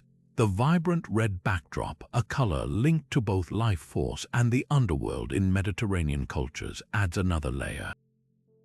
Is he emerging from or receding into this sanguine void? The most provocative theory casts him not as an individual at all, but as an embodiment of Crete itself. His sinuous pose mirrors the island's winding rivers, his lilies evoke its springtime meadows. In this light, the fresco becomes a hymn to the land, a visual metaphor for nature's delicate balance. The Minoans, after all, painted dolphins and monkeys with the same reverence they reserved for human figures, suggesting a worldview where humanity wasn't above nature but woven into it. What endures is the Lily Prince's haunting ambiguity. He refuses to fit neatly into boxes: priest or god, man or metaphor. Perhaps that's the point. In a culture that celebrated fluidity, between genders, between sacred and secular, his power lies in the questions he provokes. To meet his gaze across the millennia isn't to solve a riddle, but to stand at the threshold of understanding, where history and imagination intertwine like the roots of his eternal flowers. Tucked away from the grand courtyards of Knossos lies a modest but extraordinary structure, the House of the Frescoes. Named for the stunning murals that once adorned its walls, this building offers a kaleidoscope of Minoan artistry frozen in time. Unlike the sprawling palatial complexes, the House of the Frescoes feels intimate, its walls whispering secrets through repeating motifs of flora and fauna. But why did its artists return again and again to the same themes: lush landscapes, darting monkeys, and curling vines that seem to pulse with life? The answer might lie in the very rhythm of Minoan spirituality, where nature wasn't just decoration but a sacred language. Step inside, and the first thing that strikes you is the color. Blues and greens dominate, evoking the dense Cretan countryside. Birds flit between olive branches, their wings caught mid-beat, while clusters of papyrus sway as if stirred by an invisible breeze. This isn't the stiff, symbolic vegetation of Egyptian tombs, but a celebration of wild, untamed growth. Scholars note the precision in these details, the gradation of leaf tones, the delicate veining on petals suggesting artists worked from direct observation. Yet the repetition of certain plants, like the saffron crocus, hints at something deeper. These murals weren't mere depictions, they were invocations, transforming the house into a living extension of the island's fertile soul. Then there are the animals. Blue monkeys, identical to those in Crite's frescoes, scamper across the walls, their playful antics mirrored by agile cats stalking through underbrush.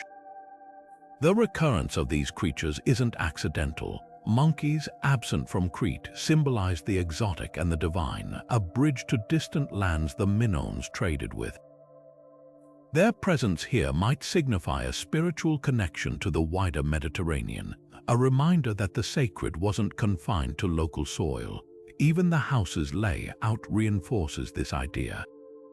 The frescoes cluster in rooms with natural light, as if the artwork needed the sun's touch to awaken its magic. But the most tantalizing pattern emerges in the geometric designs framing these scenes.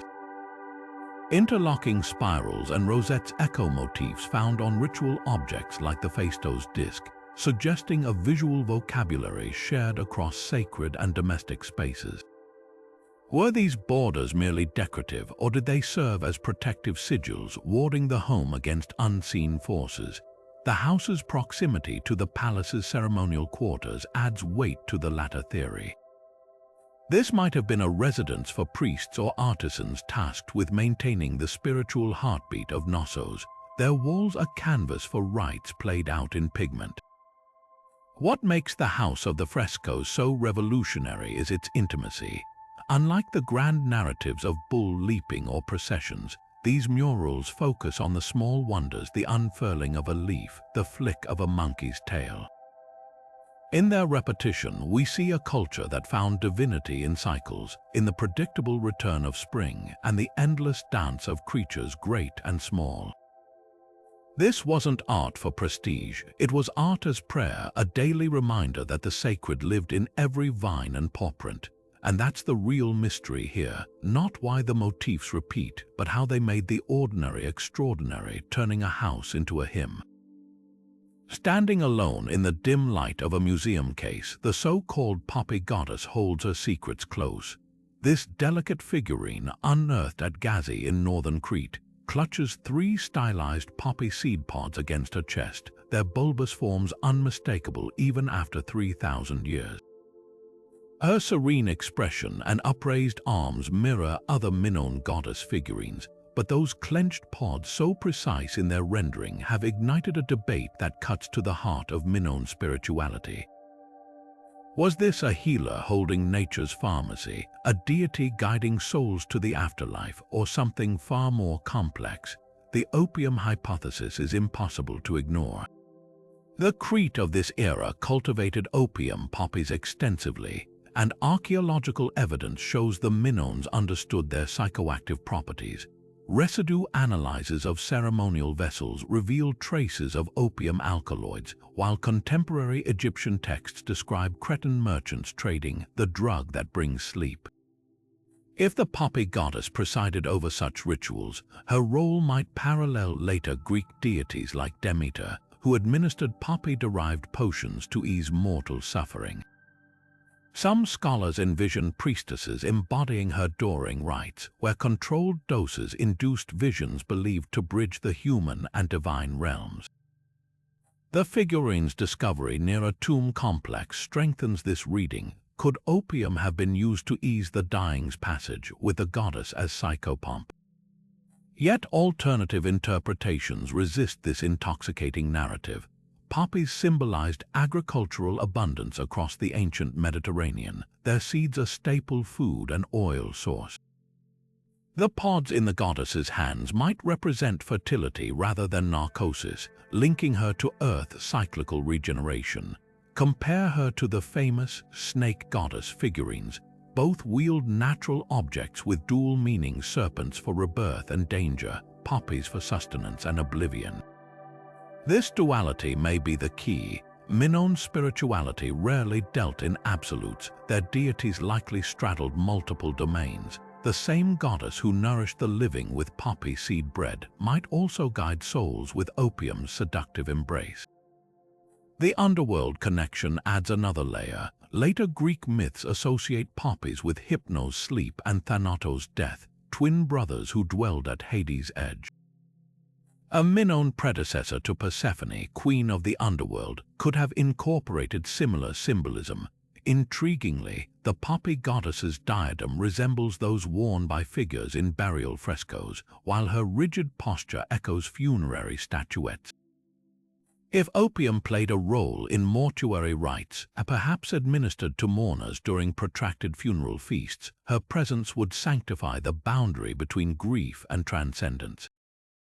But the most revolutionary theory challenges all these assumptions. What if the poppies aren't poppies at all? Some botanists argue the bulbous shapes resemble pomegranate flowers, a symbol of fertility and the underworld in later Greek art. Others see saffron crocus stamens, tying the goddess to Knossos' famed saffron gatherer frescoes. This ambiguity is telling. The Minoans thrived on layered meanings, where a single gesture or object could ripple across spiritual, practical, and mythic planes. The poppy goddess, in her silent eloquence, embodies this complexity, not an answer, but an invitation to wander the labyrinth of interpretation. Perhaps her true power lies in this very resistance to categorization. Unlike the warrior gods of Mesopotamia or the cosmic order of Egypt, Minoan divinity seems to have reveled in fluidity. The same hands that cradle poppies might once have held sheaves of grain or serpents. The same face that gazes beatifically could shift with the lighting into something more somber. In the end, she reminds us that ancient spirituality was rarely tidy, that healing and hallucination, life and death, could coexist in the curve of a terracotta figure's palm. And that, after all, is the essence of mystery. Deep within the labyrinthine corridors of Knossos, archaeologists uncovered a chamber so dense with symbolism it seemed to vibrate with ancient energy, the so-called sanctuary of the double axes. Its walls were lined with niches holding row upon row of labyrinth symbols, those iconic double-headed axes that permeate Minoan art, but this was no mere storage room. The space hummed with paradox. Finely crafted bronze axes lay alongside crude stone replicas, while altars stained with burnt offerings stood just steps from worktables littered with chisels and half-carved blades. Was this a sacred shrine, a bustling workshop, or a space where the two bled seamlessly together? The answer might rewrite how we view the Minoan relationship between craft and divinity. The sanctuary's layout tells its own story. Unlike the grand courtyards designed for public spectacle, this chamber feels intensely private, a windowless space illuminated only by oil lamps flickering against frescoes of leaping bulls. The axes themselves range from palm-sized votives to towering ceremonial pieces too unwieldy for practical use. Yet the presence of whetstones and metal filings suggests active maintenance, as if these objects required constant ritual readiness. One compelling theory posits that this was a space where weapons were consecrated before use, their edges honed alongside prayers. Imagine a bronze smith whispering incantations as he sharpened a blade, the act of forging inseparable from the act of worship. But the artifacts raised deeper questions. Among the axes were curious clay figurines, miniature worshippers with upraised arms, their faces tilted toward the largest labyrinths as if in ecstatic dialogue. This juxtaposition of weapon and devotee hints at a spiritual hierarchy where the axe wasn't just a tool but an intermediary, a physical embodiment of divine power. The Minoans, it seems, saw no contradiction in a sacred object that could both split timber and channel the gods. Even the chamber's location, wedged between the palace's industrial quarter and its ceremonial heart, speaks to a worldview where spiritual and practical realms weren't adjacent but intertwined. Then there's the matter of gender. While later cultures associated axes with male warriors, Minoan iconography consistently links the labyrinths to priestesses and goddesses. Fresco fragments from nearby show women brandishing double axes during rites, their fluid gestures suggesting dance as much as invocation. Could this sanctuary have been a female-dominated space where rituals of creation and destruction were overseen by women? The theory gains traction when considering similar sites in Anatolia, where Neolithic mother goddesses were depicted holding twin axes as symbols of sovereignty over life and death. Yet the most tantalizing clue lies in the sanctuary's floor. Beneath the flagstones, excavators found a network of channels leading to a central drain, an architecture mirroring the lustral basins used for purification elsewhere in Knossos. This discovery shatters any simplistic division between workshop and shrine. The axes may have been ritually cleansed in these waters, their metal cooled as much by prayer as by liquid. Such a practice would reflect the Minoan signature fluidity. To them, the act of crafting a blade could be as sacred as wielding it, and the hands that forged the labyrinths were themselves instruments of the divine. What emerges is a space defying modern categories. The sanctuary of the double axes wasn't just a place of worship or labor. It was a theater of transformation where raw bronze became holy and every strike of the hammer echoed with cosmic significance. In its shadows, we glimpse a civilization that honored the sacred not in distant temples, but in the sweat and spark of daily creation. The axes lining its walls weren't relics, they were alive, pulsing with the rhythm of a culture that saw no divide between the earthly and the exalted. Carved from black steatite with eyes of inlaid rock crystal and horns once gilded in gold, the Minoan bull's head rhyton is more than a masterpiece, it's a paradox. This drinking vessel, discovered in the ruins of Knossos, captures the bull mid-snort, its nostrils flared and muscles taut as if frozen between fury and reverence. But the real mystery lies in its dual nature, a ritual object designed to pour liquids, yet shaped like the very creature whose blood may have filled it. Was this rhyton a tool for sacrifice, a symbol of royal authority, or a bridge between the two? The craftsmanship alone speaks volumes. The bull's sinewy neck forms the vessel's spout, positioned so liquid would flow from its mouth like a gushing wound, an unsettling detail if used in sacrificial rites. Archaeologists have found similar rhyta in temple storerooms alongside knives and basins, suggesting ceremonial use. Fresco fragments from Knossos show bulls being slaughtered over altars, their blood collected in vessels of matching shape. Imagine the scene, a priest tipping this rhyton, dark liquid arcing into a sacred cup as the bull's crystalline eyes caught the torchlight, blurring the line between object and offering. Yet the rhyton's materials complicate this reading. The choice of steatite, a stone soft enough to carve but durable enough to polish to a mirror sheen, would have required extraordinary skill. The gilded horns, now lost to time, would have shimmered like sunlight on Crete's mountain ridges. Such opulence hints at secular power, perhaps a king's drinking cup during feasts where the bull's strength was metaphorically consumed. In later Mycenaean courts, animal-shaped rhyta were status symbols flaunted during diplomatic gatherings. Could the Minoans have pioneered this tradition, turning a sacred symbol into a political prop? The bull's posture offers another clue. Unlike the charging beasts of bull-leaping frescoes, this head is tilted slightly downward, its expression more contemplative than aggressive. Some scholars interpret this as a gesture of submission, a tamed bull acknowledging its ritual role. Others see defiance, the lowered head preparing to lunge. This duality mirrors the Minoan relationship with bulls, creatures both worshipped and slaughtered, revered yet dominated. The Rhyton doesn't just depict a bull, it embodies the tension at the heart of Minoan spirituality. Perhaps the most provocative evidence comes from its find spot.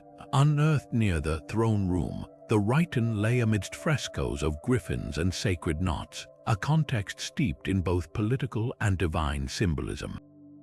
In later Anatolian cultures, bull vessels were believed to channel the animal's essence, transforming wine into sacred blood.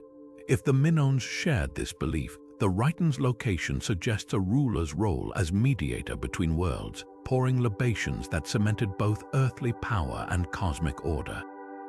What endures is the Rhyton's refusal to fit neatly into categories. It could have held wine for toasts or blood for oaths, adorned a temple or a banquet hall. In its polished surface, we see the Minoan genius for holding opposites in balance, the wild and the ceremonial, the mortal and the mythic. To drink from this vessel wasn't just to consume, it was to commune, to taste the paradox of a civilization that saw no divide between the knife and the cup, between the bull that was slain and the god it became. On the walls of Akrotiri's West House, a school of fish seemed to defy both gravity and logic. Their slender bodies suspended mid-air above a rolling seascape, their fins outstretched as if caught in an eternal leap. This is the flying fish fresco, one of the most surreal yet meticulously detailed artworks from Minoan Thera. Unlike the naturalistic dolphins or lively monkeys found elsewhere, these fish hover in a dreamlike state, neither swimming nor falling but existing somewhere in between.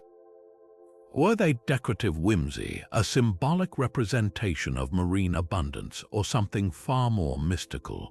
The answer may lie in the intersection of ecology, spirituality, and the Minoans' intimate relationship with the sea. Start by examining the fish themselves. Identifiable as Mediterranean bog or sea bream, their anatomical precision suggests the artist worked from first-hand observation. Yet their airborne arrangement is anything but realistic. Some twist as if breaching the surface, others glide horizontally like birds riding thermal currents. This deliberate departure from nature hints at symbolic intent. In later Greek art, flying fish occasionally appeared as harbingers of storms or omens. Could the Minoans have shared this association? The fresco's location in a maritime trading hub strengthens the connection. Sailors might have interpreted these levitating fish as navigational metaphors, representing the liminal space between safe harbor and open ocean's unpredictability. But the composition's deeper layers reveal possible ritual significance. The fish soar above undulating waves rendered in hypnotic, spiraling patterns, a motif echoing the marine-style pottery found in Minoan shrines. These spirals weren't mere decoration, they evoked the cyclical nature of life and the endless motion of the sea. Notably, the fish all face the same direction, as if migrating en masse toward an unseen destination. Some scholars propose this mirrors the annual spawning runs of bream, events that would have been critical for coastal communities' survival. By immortalizing this phenomenon, the fresco might have served as a visual prayer for bountiful catches or a thanksgiving for past abundance. Yet the most tantalizing theory ties the fish to Minoan cosmology. In Egyptian mythology, the flying fish, actually the African butterfly fish, symbolized the soul's journey after death, capable of moving between water and air as spirits crossed earthly and divine realms. The Minoans, deeply enmeshed in Mediterranean trade, could have adapted this symbolism. The West House itself contained a lustral basin, a sunken chamber likely used for purification rites.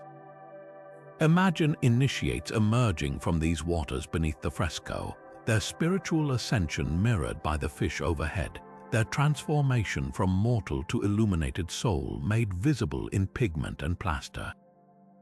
The fresco's color palette deepens the enigma.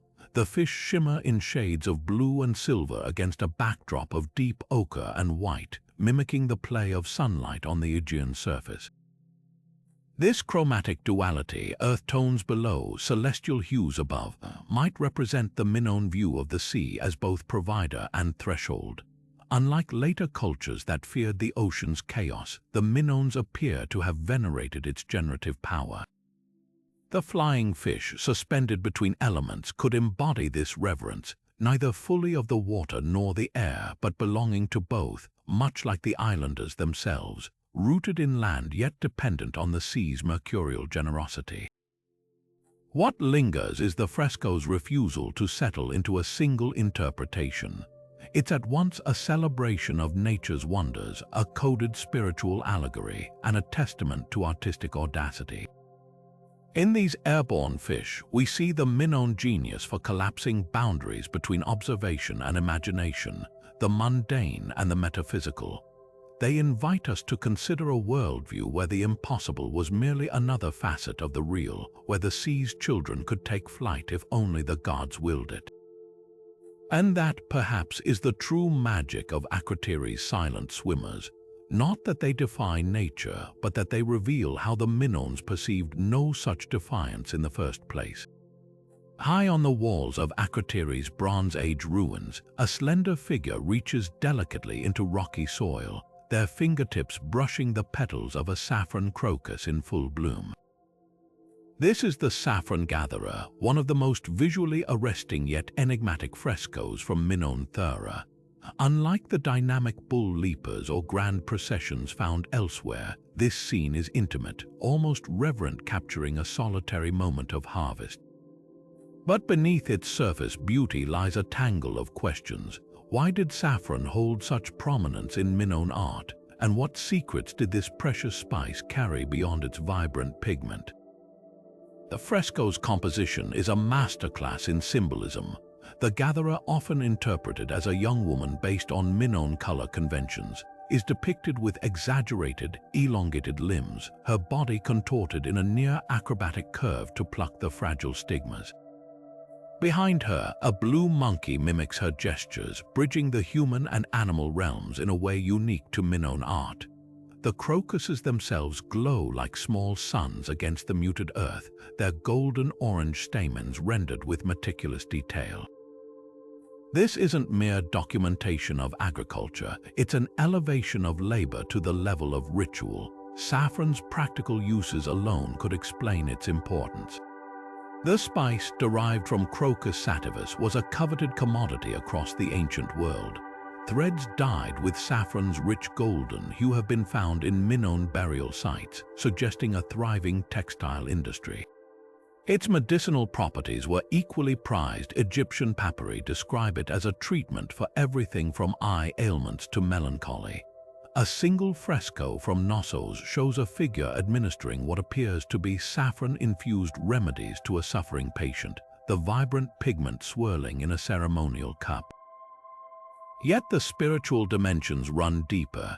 In later Greek mythology, saffron was tied to stories of transformation and divine love. The crocus flower said to have sprung from the blood of the mortal crocus who perished pining for the nymph Smilax. The Minoans may have held similar associations. The Akrotiri fresco's gatherer wears garments tinged with saffron yellow, echoing the robes of priestesses depicted in other artworks. Could the act of harvesting itself have been a form of worship, each stigma a sacred offering to a deity of fertility or healing? The monkey's presence adds another layer. Blue monkeys, as we've seen, were exotic imports in Crete, often linked to Egyptian solar gods. Here, the creature's mirrored movements might symbolize nature's participation in human ritual, or perhaps a mythological intermediary guiding the gatherer's hand. Some scholars even propose the scene represents an initiation rite, where young acolytes harvested saffron as part of their spiritual training, the spice's rarity mirroring the elusive wisdom they sought. But the most tantalizing clues come from chemistry. Recent residue analyses of Minoan vessels reveal traces of saffron mixed with opium alkaloids, suggesting psychoactive compounds may have been used in visionary rites. Imagine ceremonies where priestesses ingested this potent blend, their senses heightened as they communed with deities. The frescoes' dreamlike quality, the gatherer's elongated form, the unnatural blue of the rocks, could be depicting not just a physical act but a metaphysical journey. What emerges is a portrait of a culture that saw no divide between the utilitarian and the transcendent. To the Minoans, saffron wasn't just a crop, it was a thread woven through every aspect of life, from the robes of nobles to the rituals of the gods. In the saffron gatherer's graceful reach, we glimpse a world view where even the simplest acts were infused with meaning, and the earth's fleeting blooms held the power to color both cloth and consciousness. Among the scattered fragments of Minoan art, one recurring figure stands apart, a deity grasping two creatures by their necks, their powerful arms restraining the animals in perfect symmetry. Known as the Master of Animals, this striking motif appears on seal stones, frescoes, and ivory carvings, depicting a god or goddess dominating lions, griffins, or even mythical beasts. But what makes this image truly fascinating isn't just its visceral power. It's the uncanny resemblance to similar figures found hundreds of miles away in Mesopotamia, Egypt, and Anatolia. This parallel raises a tantalizing question. Was the Master of Animals a shared religious symbol across Bronze Age civilizations, proof of deep cultural exchange in the ancient Mediterranean? The Minoan version typically shows a lithe, androgynous figure with a cinched waist and flounced skirt, their hair cascading in elaborate curls. Sometimes they stand atop mountains, other times they float between celestial symbols. The animals they restrain aren't passive, they snarl and rear, their muscles taut with resistance. This dynamism sets the Minoan depictions apart from their Near Eastern counterparts, where gods like Mesopotamia's Minotaur or Egypt's Ptolemaic Horus grasp beasts in more static, hierarchical poses. The Minoan master feels less like a conqueror and more like a mediator, taming chaos without erasing its vitality. This subtle distinction might reflect Crete's unique worldview, where nature wasn't something to vanquish but to harmonize with. Yet the similarities are too profound to dismiss. A Babylonian cylinder seal from the same era shows the hero Gilgamesh gripping lions in nearly identical composition, while a Hittite relief from Anatolia depicts a goddess mastering stags with the same effortless grace. Even the materials tell a story. Many Minoan master seals were carved from lapis lazuli, a stone imported from Afghanistan, and their artistic techniques show clear Syrian influences. This wasn't mere coincidence, it was cultural cross-pollination on a grand scale. The question of how these ideas traveled reveals the Minoans' far-reaching connections. Cretan merchants sailed to Byblos and Ugarit, bringing back not just goods but motifs. A single ivory plaque from Knossos blends Egyptian Ankh symbols with Minoan spirals, proof that artisans freely mixed foreign elements into their work. The Master of Animals might have been one such hybrid, a Near Eastern concept reimagined through a distinctly Cretan lens, but here's where the mystery deepens. Unlike their neighbors, the Minoans never labeled their deities with names in writing. Was their master a borrowed god adopted wholesale, or a local spirit that organically converged with distant traditions? The answer might lie in what's missing. Near Eastern masters often appear in clear mythological scenes, smiting enemies or receiving tribute. The Minoan version floats unmoored from narrative, suggesting they valued the symbol's essence over its story. Perhaps the most telling detail is the animals themselves. In Anatolia, mastered beasts were often prey, stags or gazelles, emphasizing human dominance. The Minoans chose predators, lions, griffins, creatures that symbolized untamable power.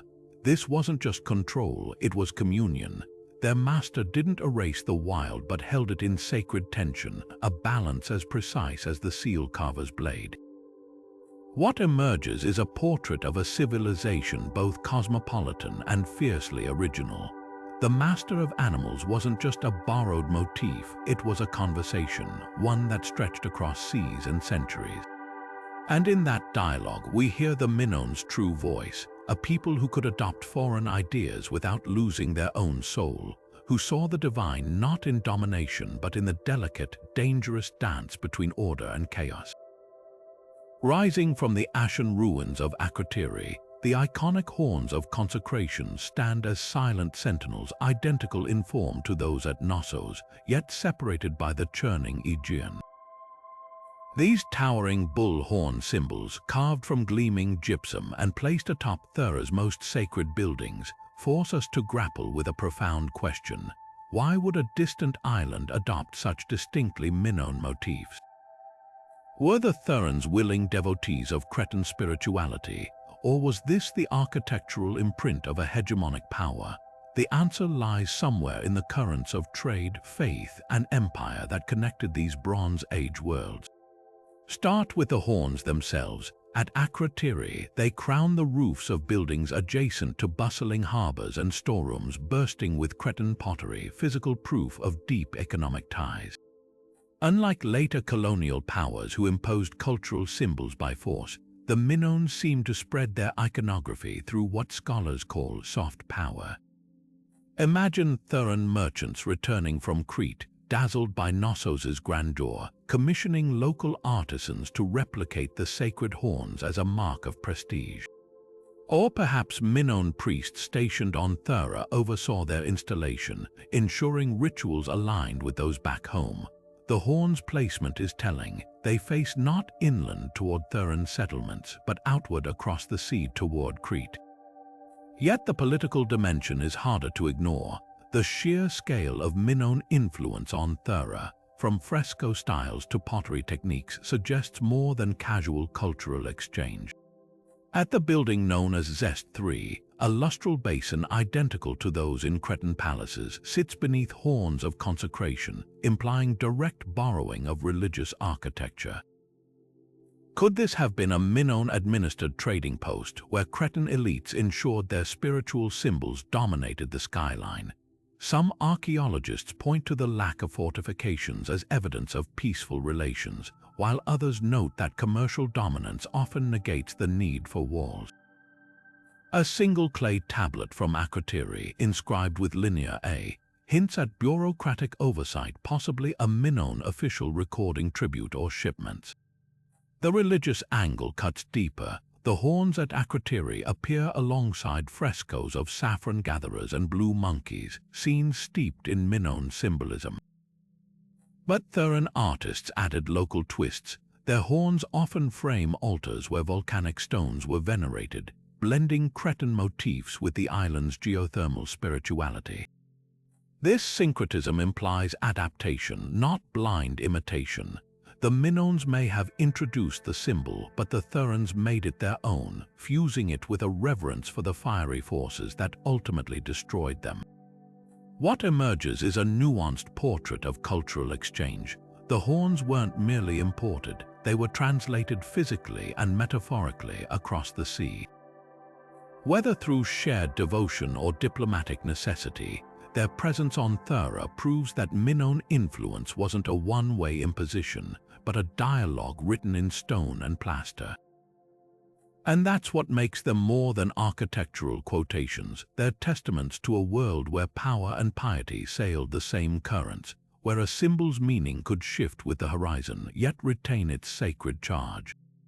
Perched against a backdrop of saffron yellow and deep azure, the blue bird fresco from Knossos captures a creature mid-flight, its wings outstretched, its curved beak parted as if caught in song. Unlike the dynamic bull-leaping scenes or the eerie stillness of priestess figurines, this delicate artwork radiates quiet vitality. But was this just another example of the Minoans' famed naturalism, or did these birds carry a weight far beyond their delicate forms? The answer might lie in the spaces between myth, ecology, and the Minoans' unique way of seeing the world, Start with the birds themselves. Their vibrant plumage, rendered in striking lapis like blues, identifies them as European bee-eaters, migratory birds that still grace Crete's skies each spring. The precision of their markings, the black eye stripe, the subtle gradient of their wing feathers suggests artists worked from direct observation. Yet their poses feel intentionally stylized. One turns its head sharply as if spotting something beyond the frame, while another seems to hover motionless despite outstretched wings.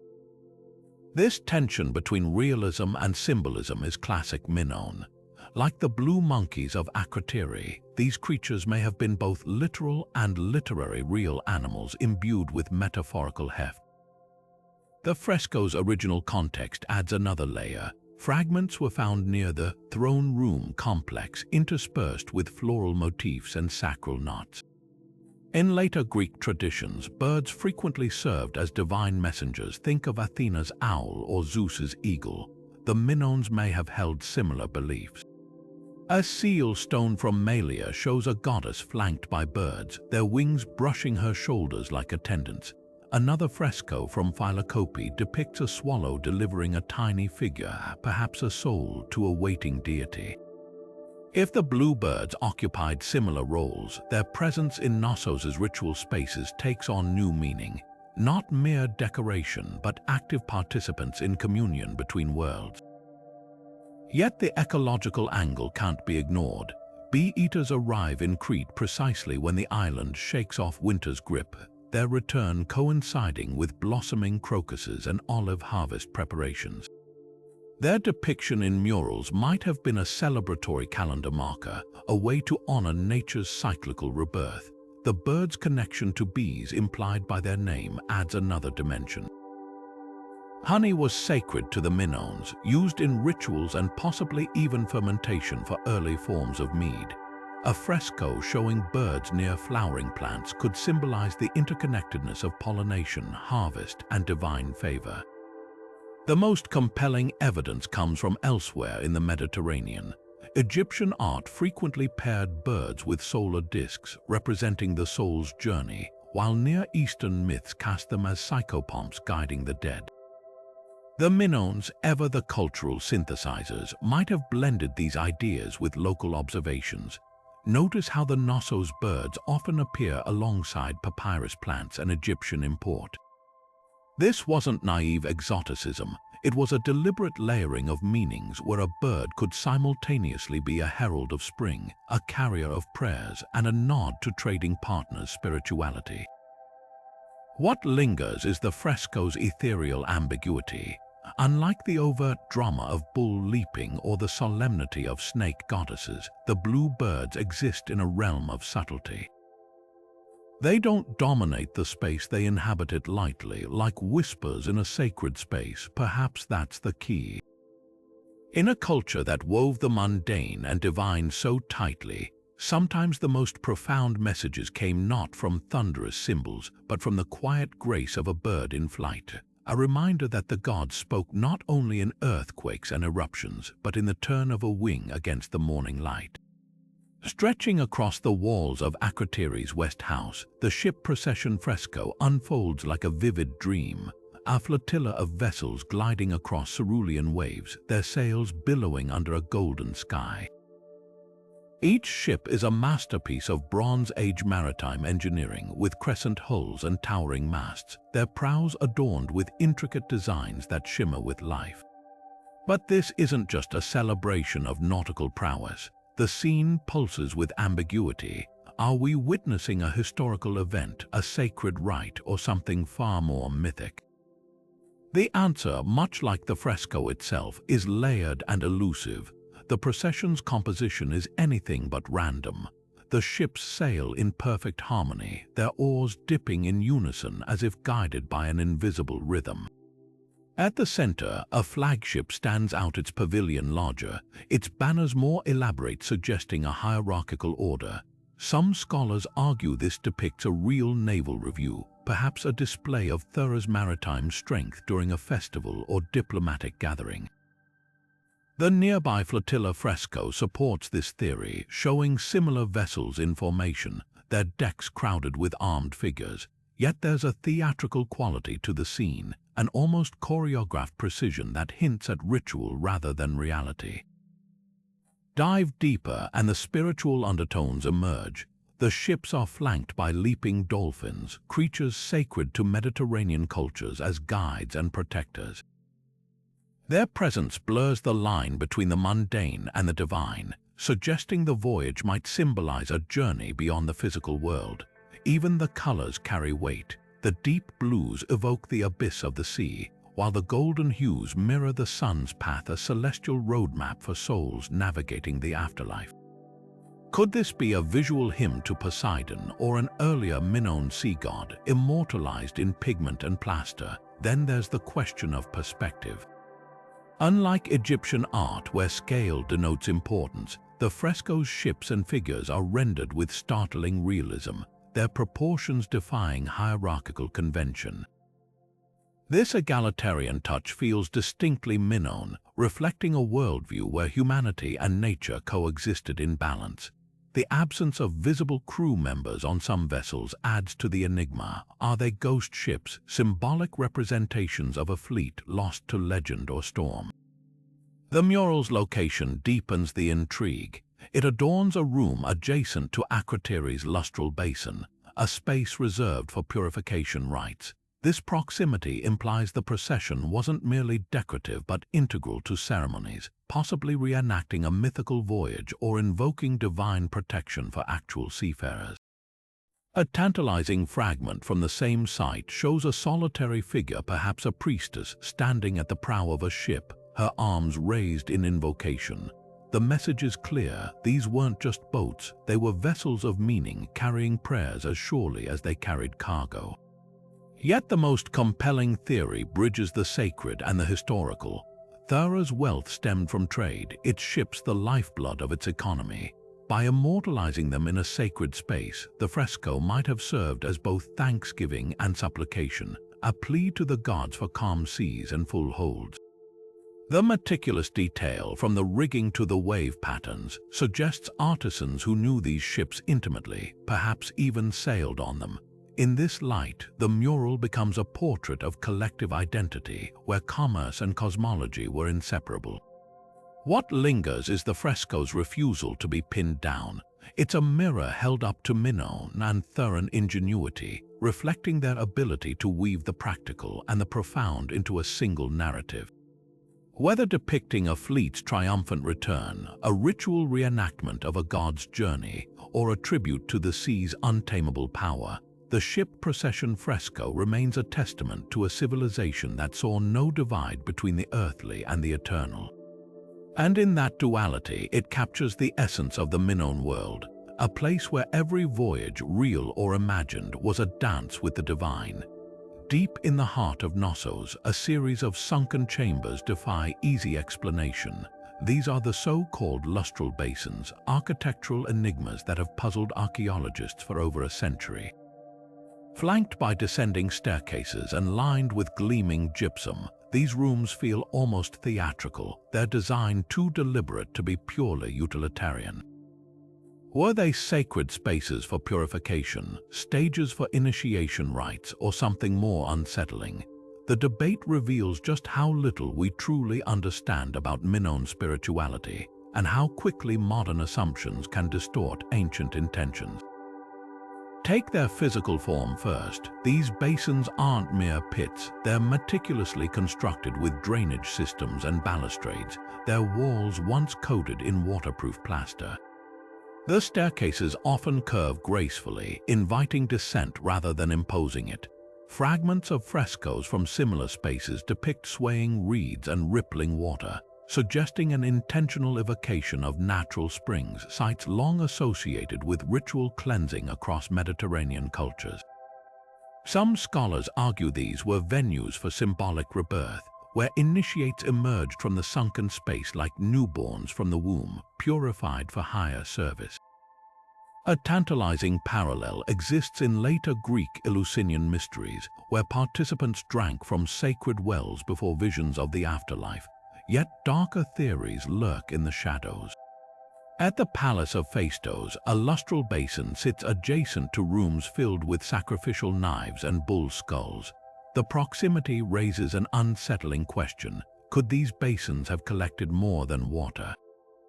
Residue analyses have yet to confirm bloodletting, but the Minoans' reverence for bulls and the prevalence of sacrifice in contemporary cultures leaves room for speculation. Even the term lustral is a modern label coined by Arthur Evans, who imagined them as spaces for ceremonial washing. But what if their purpose shifted over time? The one at Knossos' throne room complex shows signs of later modification, its drainage sealed, perhaps repurposed for rites Evans never envisioned. The most provocative angle comes from their architectural isolation. Unlike communal baths, these chambers are small, often tucked behind corridors or hidden near sanctuary spaces. Their design suggests secrecy, a place for experiences too potent for public view. Fresco fragments from Crete show figures in these basins holding peculiar, trance-like postures, their eyes rolled upward as if communing with unseen forces. Could these rooms have been stages for altered states, where psychoactive substances like the opium hinted at in Minoan pharmacopoeia facilitated encounters with the divine? The basin's acoustics amplify this possibility. Whispers reverberate unnaturally here, lending an otherworldly quality to spoken incantations. What complicates the puzzle is the Minoans' own ambiguity. Unlike Egyptian temples with explicit reliefs of purification rites, or Mesopotamian texts detailing ablution rituals, Crete offers no manuals. The basin's true function might have been as fluid as the water they possibly held, serving different roles in different eras for different people. A priestess might have used them for pre-ceremony cleansing, while an initiate experienced them as a threshold to revelation. Even the possibility of theatrical reenactments isn't off the table. Their stage design could have accommodated performances of mythic journeys like descents into the underworld. Perhaps the most telling clue lies in what's missing. No two basins are identical. At Malia, one features a central pillar that could have supported a canopy, hinting at veiled ceremonies. At Hagia another lacks stairs entirely, accessible only by ladder, deliberately exclusionary. This variety resists a single explanation, forcing us to confront a civilization comfortable with multiplicity, where a space could be both womb and tomb, both laundress's corner and portal to the divine. In the end, the lustral basins mirror the Minoans themselves, layered, elusive, refusing to be pinned down. They challenge our craving for certainty, reminding us that some mysteries aren't meant to be solved, only pondered. To stand in one today is to feel the weight of that ambiguity, the cool gypsum underfoot, the echo of your breath against walls that once held whispers in a language we've yet to fully hear.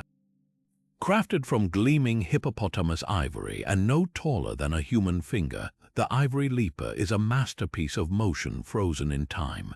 This tiny figurine, discovered near the palace of Knossos, captures an acrobat mid-somersault, back arched, arms outstretched, every muscle taut with controlled energy. At first glance, it seems to celebrate the same athleticism seen in bull-leaping frescoes, but the mystery lies not in its artistry but in its purpose. Was this a sacred offering left at a shrine, a noble child's plaything, or something far more enigmatic? The argument for ritual significance starts with the material itself. Hippopotamus ivory was a luxury import, likely sourced from Egypt or Syria through Minoan trade networks. Its rarity would have reserved such objects for elite or religious contexts. The figurine's proportions are telling. Its elongated limbs and exaggerated backbend mirror the stylized postures of votive figures found in peak sanctuaries. Similar ivory carvings from the Near East were often placed in temple treasuries as gifts to deities. Could this leaper have been a prayer in 3 dimensions, offered to honor a god of athletic prowess or safe passage? A compelling clue comes from its find spot near a lustral basin where purification rites may have taken place, suggesting it was part of some ceremonial deposit rather than casual discard. Yet the child's toy theory holds surprising weight. The figurine's compact size makes it perfect for small hands, and its smooth, rounded edges show no signs of wear from ritual handling.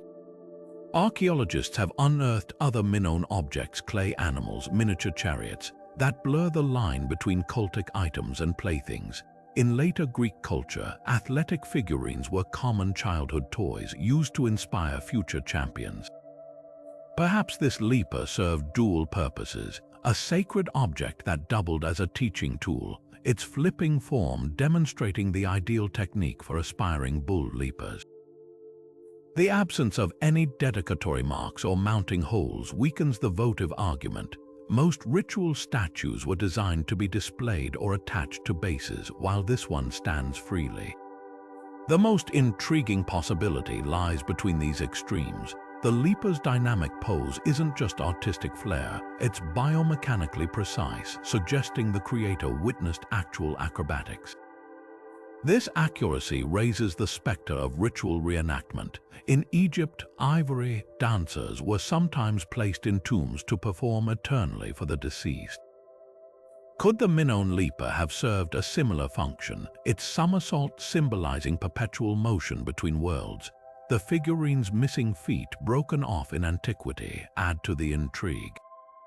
Intentional damage was common in ancient rites, where objects were killed to release their spiritual essence. A ceremonial break might explain why such a valuable artifact was left incomplete.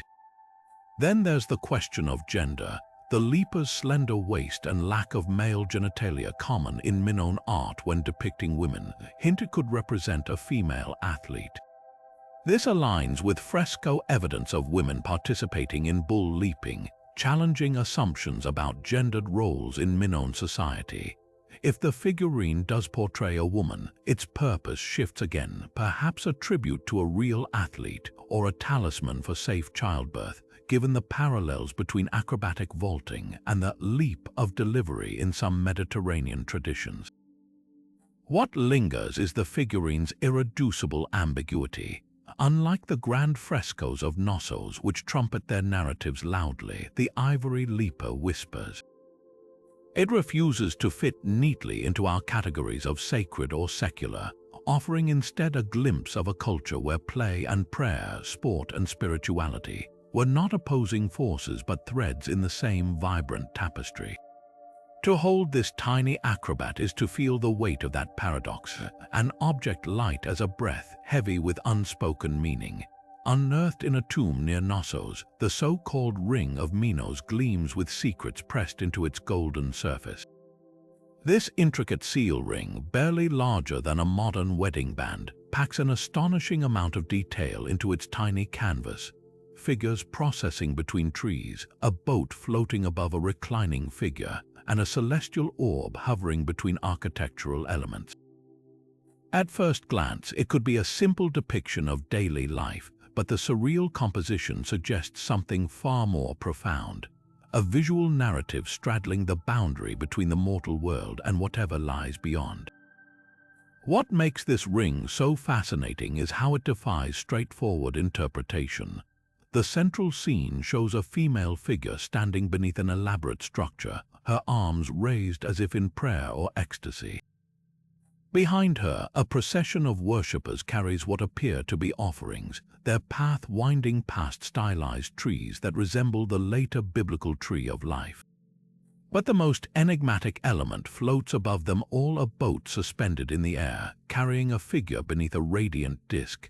Some scholars argue this represents the solar bark of Egyptian mythology, ferrying souls to the afterlife. Others see a ritual reenactment, with the boat symbolizing a deity's journey rather than a literal vessel. The ring's craftsmanship deepens the mystery. The goldsmith employed a technique called repoussé, hammering the design from the reverse to create a low relief so precise that individual leaves on the trees are distinguishable. This level of detail wasn't merely decorative, it was deliberate storytelling.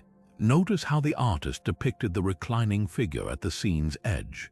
Their relaxed posture contrasts sharply with the active procession, possibly representing a soul at rest or an initiate in a trance state.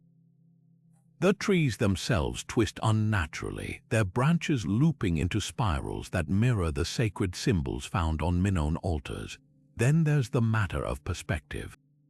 Unlike Egyptian art with its rigid registers or Mesopotamian cylinder seals with their repetitive patterns, this ring's composition feels fluid, almost dreamlike. The boat doesn't sit on water but hovers between realms, while the architectural elements blend into the landscape as if the built and natural worlds are inseparable. This could reflect a uniquely Minoan cosmology where thresholds between earth and sky, life and death were permeable. A striking parallel appears in later Greek mystery cults where initiates reenacted mythical journeys to transcend mortal limits. Perhaps the ring encodes a similar rite, its golden surface acting as a portable guide to the afterlife. Alternative readings refuse to be ignored. The boat might symbolize trade rather than transcendence, commemorating a royal voyage or the arrival of foreign dignitaries. The reclining figure could simply be a banqueter echoing frescoes that show elites feasting in garden settings. Even the trees might represent Crete's famous olive groves, tying the scene to agricultural festivals. Yet the ring's burial context nestled beside skeletal remains lends weight to the spiritual interpretation. Why place such a labor-intensive object in a tomb if not to serve some function in the hereafter? What emerges isn't just a decorative artifact but a key to understanding how the Minoans visualized the unseen. The Ring of Minos doesn't provide answers so much as it invites us to wander through its golden labyrinth of symbols, each turn revealing new possibilities. In its delicate craftsmanship, we see a civilization that believed even the smallest objects could hold the weight of eternity, and that death, like the figures on this ring, might simply be another journey waiting to begin. Beneath the storied corridors of Knossos, archaeologists stumbled upon a discovery that would reshape our understanding of Minoan spirituality, the so-called temple repositories. These hidden caches, buried beneath the palace's central sanctuaries, contained an extraordinary collection of figurines, ceramics, and sacred objects, but none captivated scholars more than the enigmatic goddess figurines. Crafted from faience, a glazed ceramic that shimmered like precious stone, these statuettes depict women with bare breasts, flounced skirts, and serpents coiling around their arms and bodies. Their poised, commanding presence has fueled a century of debate. Were the Minoans governed by a matriarchal religion, one where goddesses and priestesses held supreme spiritual authority? The figurines themselves are masterpieces of symbolism. The most famous, often called the snake goddess, stands with arms outstretched, her snakes forming a living lattice that connects earth and sky. Unlike later Greek deities who often appear aloof on distant thrones, these figures exude an intimate, almost tangible power. Their exaggerated waists and exposed breasts aren't merely aesthetic choices. They echo fertility symbols found across Neolithic Europe, suggesting a continuity of worship that predates patriarchal pantheons. Even their materials speak volumes. Faience, an Egyptian import, was reserved for elite and sacred objects, hinting that these weren't household idols but central figures in state-sponsored rituals. But here's where the mystery deepens. The repositories weren't just storage. They were carefully sealed time capsules, buried during renovations or crises to preserve their sanctity. This deliberate concealment implies the figurines weren't just decorative, they were integral to the palace's spiritual infrastructure.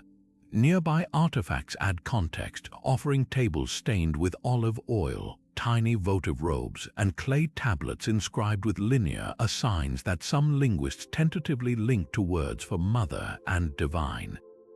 Could these repositories have been the heart of a living, breathing matriarchal cult, one that wielded influence over politics and daily life? The argument gains traction when you examine the broader archaeological record.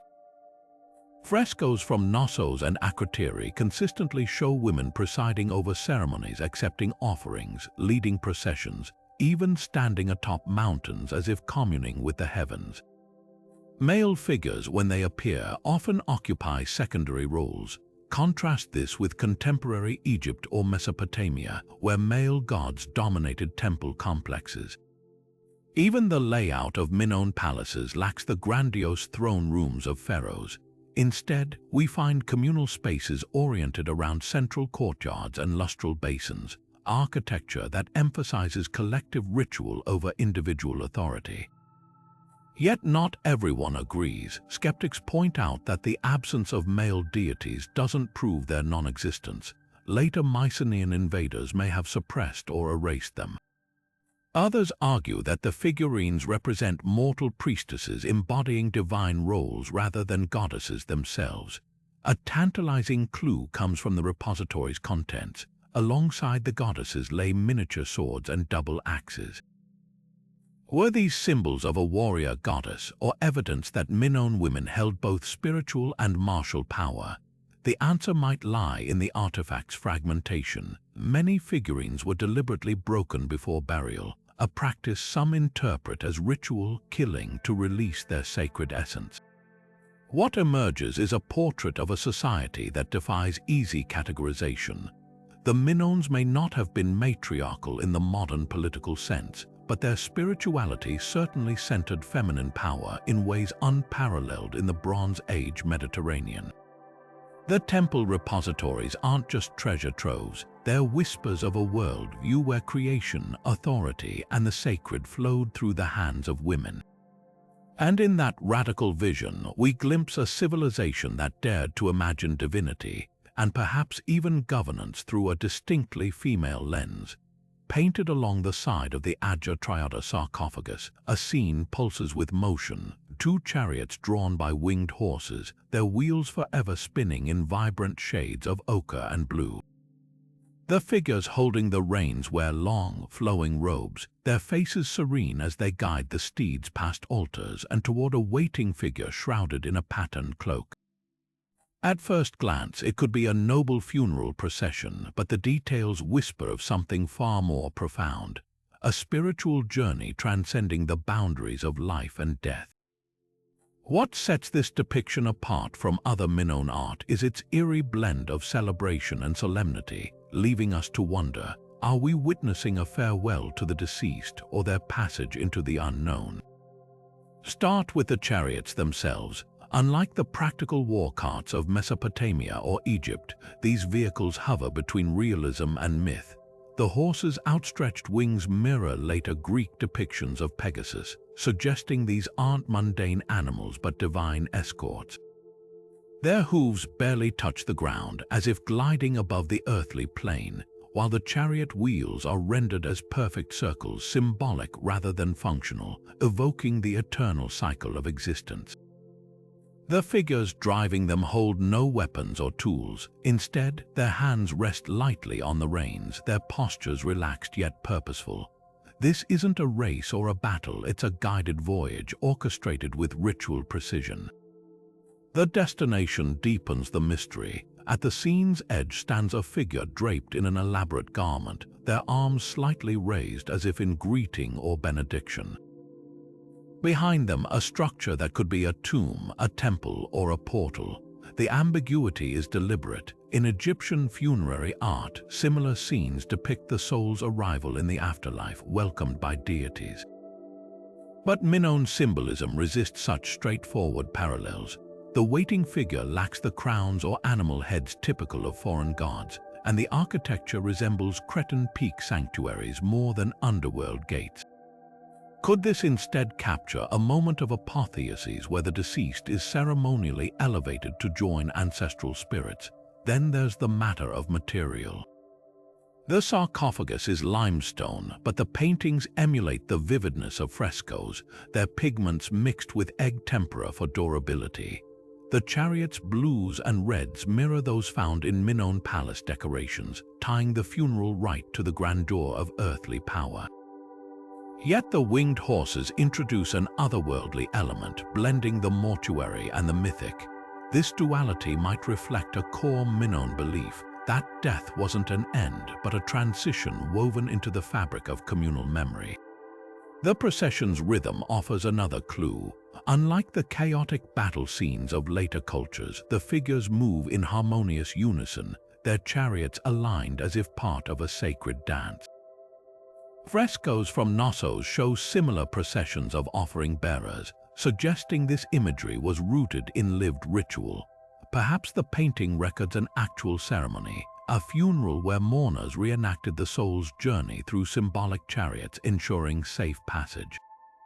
Or maybe it's aspirational, a visual spell to manifest the transcendence it depicts. What lingers most is the absence of grief. The scene radiates quiet solemnity but also hope. The shrouded figure's posture isn't one of resistance but acceptance. The charioteer's calm suggests trust in the path ahead. In this, the sarcophagus challenges later Mediterranean notions of the underworld as a shadowy realm of punishment. Instead, it offers a vision of death as a curated voyage, guided, purposeful, and inseparably linked to the rhythms of the living world. To stand before this sarcophagus isn't just to encounter an artifact, it's to eavesdrop on a 3,000-year-old conversation about what lies beyond. And in that conversation, the Minoans speak not of darkness but of movement, of chariots that never halt, of horses that never tire, carrying their passengers toward a horizon where the mortal and divine at last converge. The vibrant fresco of the Hagiatriota boxing boys captures a moment frozen mid-motion, two youths poised in combat, their fists wrapped in what appear to be early versions of boxing gloves, their bodies lean and taut with youthful energy. Unlike the brutal depictions of pugilism in later Greek art, where blood and broken teeth dominate the scene, this Minoan rendering pulses with something far more nuanced. Their stances are almost dance-like, one boy leaning forward with a playful grin, the other bracing with one arm raised defensively. The absence of visible injuries or grimaces suggests this isn't a fight to the death but something far more layered. Was this a sporting event, a rite of passage, or even a ceremonial performance? The fresco's context offers tantalizing clues. Discovered in the remains of Hagiatriota's villa complex, a site rich with ritual objects and administrative records. The scene shares space with frescoes of harvest processions and religious offerings. This proximity hints that the boxing match might have been more than casual entertainment. The boys' attire deepens the intrigue. Their gloves, likely made of leather straps, resemble those described in later Greek texts as part of initiation rites, where young men proved their endurance and discipline. Their belts, cinched tightly at the waist, mirror those worn by bull leapers in Knossos, linking athleticism to spiritual symbolism. Could this have been a test of mettle, a physical trial marking the transition from adolescence to adulthood? Yet the fresco's composition resists simple categorization. The boys' fluid postures and the absence of a clear victor or vanquished suggest a choreographed exchange rather than a free-for-all brawl. Their faces, rendered with delicate detail, convey concentration rather than aggression. This contrasts sharply with later Mycenaean art, where combat scenes emphasize domination and conquest. The Minoan approach seems to celebrate skill and rhythm over brute force, aligning with their broader artistic ethos that favored harmony and balance. Even the backdrop, a field of crocuses in bloom, softens the scene, weaving the athletic display into the natural world rather than setting it apart as a spectacle of violence. Alternative interpretations push beyond ritual. Some scholars argue the fresco documents an actual sporting culture, evidence that Minoan youths trained in pugilism as part of their education. A clay tablet from Knossos lists rations for boxers alongside artisans and priests, implying these athletes held a formal role in society. Could these boys have been part of a guild-like system, honing their craft for palace-sponsored competitions? The fresco's location in a villa rather than a temple supports this practicality. Yet the absence of other similar scenes raises questions. Why immortalize this moment unless it carried deeper significance? The most compelling theory bridges the mundane and the sacred. Unlike modern boxing, which pits opponents against one another, Minoan combat may have been collaborative, a ritualized dance where the goal wasn't to defeat but to embody resilience. Later Cretan traditions speak of mock battles performed during seasonal festivals to honor deities of fertility and strength. The boys' sparring might have symbolized the eternal struggle between order and chaos, performed to ensure cosmic balance. Their youth is key. Unmarked by the scars of war, they represent potential, their bodies becoming living offerings in a ceremony of renewal. What lingers is the frescoes' quiet humanity. In these boys, we see no gods or monsters, only the fleeting grace of adolescence caught between play and purpose. Whether as athletes, initiates, or performers, their image transcends time, reminding us that the Minoans celebrated the body not just as an instrument of labor or war, but as a vessel for artistry and meaning. Their clenched fists and focused gaze invite us to reconsider what competition meant in a world where every action, even a sparring match, could ripple into the divine. Tucked away on Crete's rugged eastern coast, the Zakros sanctuary emerges like a forgotten chapter of Minoan history, a place where the sacred and the commercial blur into one. Unlike the grand palaces of Knossos or Phaistos, Zakros feels intimate, its ruins clinging to a hillside overlooking a natural harbor that once bustled with ships from Egypt, Syria, and beyond. Here, archaeologists uncovered a trove of artifacts so distinct they challenge our assumptions about Minoan priorities. Was this a spiritual retreat, a bustling trade depot, or a rare fusion of both? The answer lies in the objects themselves, each whispering secrets of a civilization that refused to separate profit from piety. Start with the sanctuary's most startling find, a rock crystal rhyton, its surface so meticulously carved it seems to glow from within. This vessel, shaped like a lion's head, would have been used for pouring libations, its translucent body catching sunlight during ceremonies, but its material tells another story. Rock crystal wasn't locally sourced, it was imported from the Alps or possibly Anatolia, a luxury item transported through vast trade networks. The juxtaposition is striking, an object of spiritual significance crafted from a commodity that symbolized economic reach. Nearby, stacks of Canaanite jars still bear traces of aromatic resins, while seal stones inscribed with linear a shared drawer space with Mesopotamian cylinder seals. The message is clear: Zakros didn't just host rituals, it curated them, blending foreign wealth with local devotion. The architecture itself defies easy categorization. At the complex's heart lies a lustral basin nearly identical to those in Knossos, its steps worn smooth by centuries of bare feet descending for purification. Yet just steps away, storerooms overflow with evidence of industrial activity, copper ingots from Cyprus, elephant tusks from Syria, even a workshop where artisans hammered raw materials into sacred objects. This seamless integration of production and worship suggests a radical idea, that for the Minoans, crafting a votive figurine might have been as holy as offering it. The sanctuary's layout reinforces this duality. Unlike mainland Greek temples, which isolated sacred spaces from profane ones, Zakros arranged altars alongside accounting tablets, as if tallying goods and praying to deities were two sides of the same clay tablet. Then there are the mysteries buried beneath the floors. Excavators found caches of broken ritual objects, smashed cups, fractured figurines deliberately interred in pits beneath new construction. This practice, known as ritual killing, was common in the ancient Near East, where old cult items were respectfully retired to make way for the new. But at Zakros, many of these fragments belonged to foreign-made vessels, their motifs distinctly Egyptian or Levantine.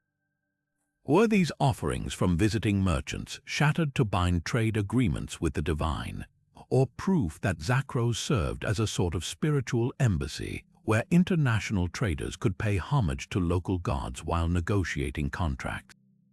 The sanctuary's location lends credence to this theory. Nestled in a secluded bay, it offered sailors both safe harbor and sacred favor, a one-stop destination for restocking their holds and their souls. Perhaps most telling is what's missing. Unlike other Minoan sites, Zakros shows no evidence of fortifications or defensive weapons. Its wealth lay exposed, protected not by walls but by something more intangible, an unspoken pact between commerce and consecration. Fresco fragments from the site depict ships laden with goods, their sails billowing beneath hovering birds that could symbolize divine protection. Even the name Zakros might hold a clue. Some linguists trace it to the Minoan word for bright or sacred, while others suggest a link to ancient terms for gate or threshold. Both interpretations fit. This wasn't just a place of worship or trade. It was a liminal space where the two converged, where sailors might pray before embarking and give thanks upon return, their cargo and their prayers inextricably linked. What lingers is the sanctuary's quiet defiance of modern categories. We're conditioned to see religion and business as separate realms, but Zakros insists they were once intertwined. In its storerooms and shrines, we glimpse a civilization that saw no contradiction in keeping ledgers beside altars, that understood prosperity itself as a form of grace. To walk its ruins is to stand at the edge of a world, where every transaction, every voyage was a dialogue with the divine, and where the gods, it seems, were always listening. Among the grand palaces of Minoan Crete, Phaistos stands apart, not for its scale or opulence, but for its baffling architectural defiance. While Knossos sprawls in labyrinthine complexity and Malia follows a predictable central courtyard design, Phaistos arranges its spaces with a peculiar asymmetry that has long puzzled archaeologists. Its wings sprawl at odd angles, its storerooms cluster unusually close to ceremonial areas, and its famed grand staircase seems to lead nowhere. This isn't just a regional variation, it's a radical departure from Minoan norms, forcing us to ask, was this palace built for a different kind of power? Start with its most glaring anomaly, the absence of a traditional throne room. At Knossos, the alabaster seat and griffin frescoes dominate the political heart of the palace. Phaistos, by contrast, offers no clear equivalent. Instead, it boasts a vast central courtyard flanked by raised walkways that resemble theatrical viewing platforms. Some scholars argue this space wasn't designed for royal audiences, but for public spectacles, possibly bull-leaping ceremonies or mass religious gatherings. The courtyard's acoustics amplify this theory. A speaker standing at its center can be heard clearly across its entire length, suggesting it functioned as both stage and sounding board for communal events. This wasn't a king's private fortress, it may have been Crete's first open-air civic arena. Then there's the matter of storage. While Knossos tucked its pithoi giant storage jars into discrete magazines, Phaistos flaunts them in prominent halls adjacent to ceremonial spaces. The jars themselves are monumental, some over 6 feet tall, emblazoned with symbols that may denote contents or ownership. Their placement implies that economic and spiritual activities were intertwined here in ways unseen elsewhere. Could Phaistos have been less a royal residence and more of a redistributive hub, where grain, oil, and wine were ritually blessed before being allocated to the populace? A clay tablet found on site lists offerings alongside quantities of barley, hinting that the palace's priests may have doubled as administrators of material wealth. The palace's relationship to the landscape deepens the mystery. Perched on a dramatic hilltop overlooking the Messaura plain, Phaistos aligns its main axis with distant Mount Ida, sacred birthplace of Zeus in later Greek myth.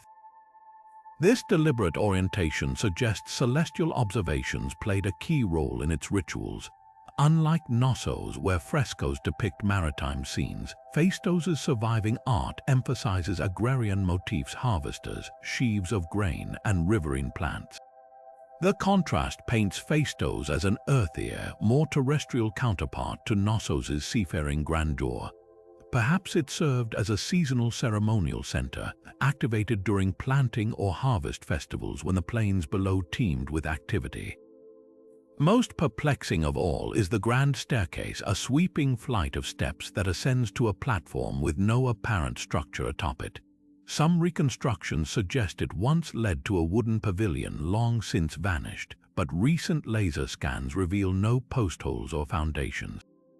An alternative theory posits the staircase as a symbolic gateway, an architectural representation of the ascent to divine communion.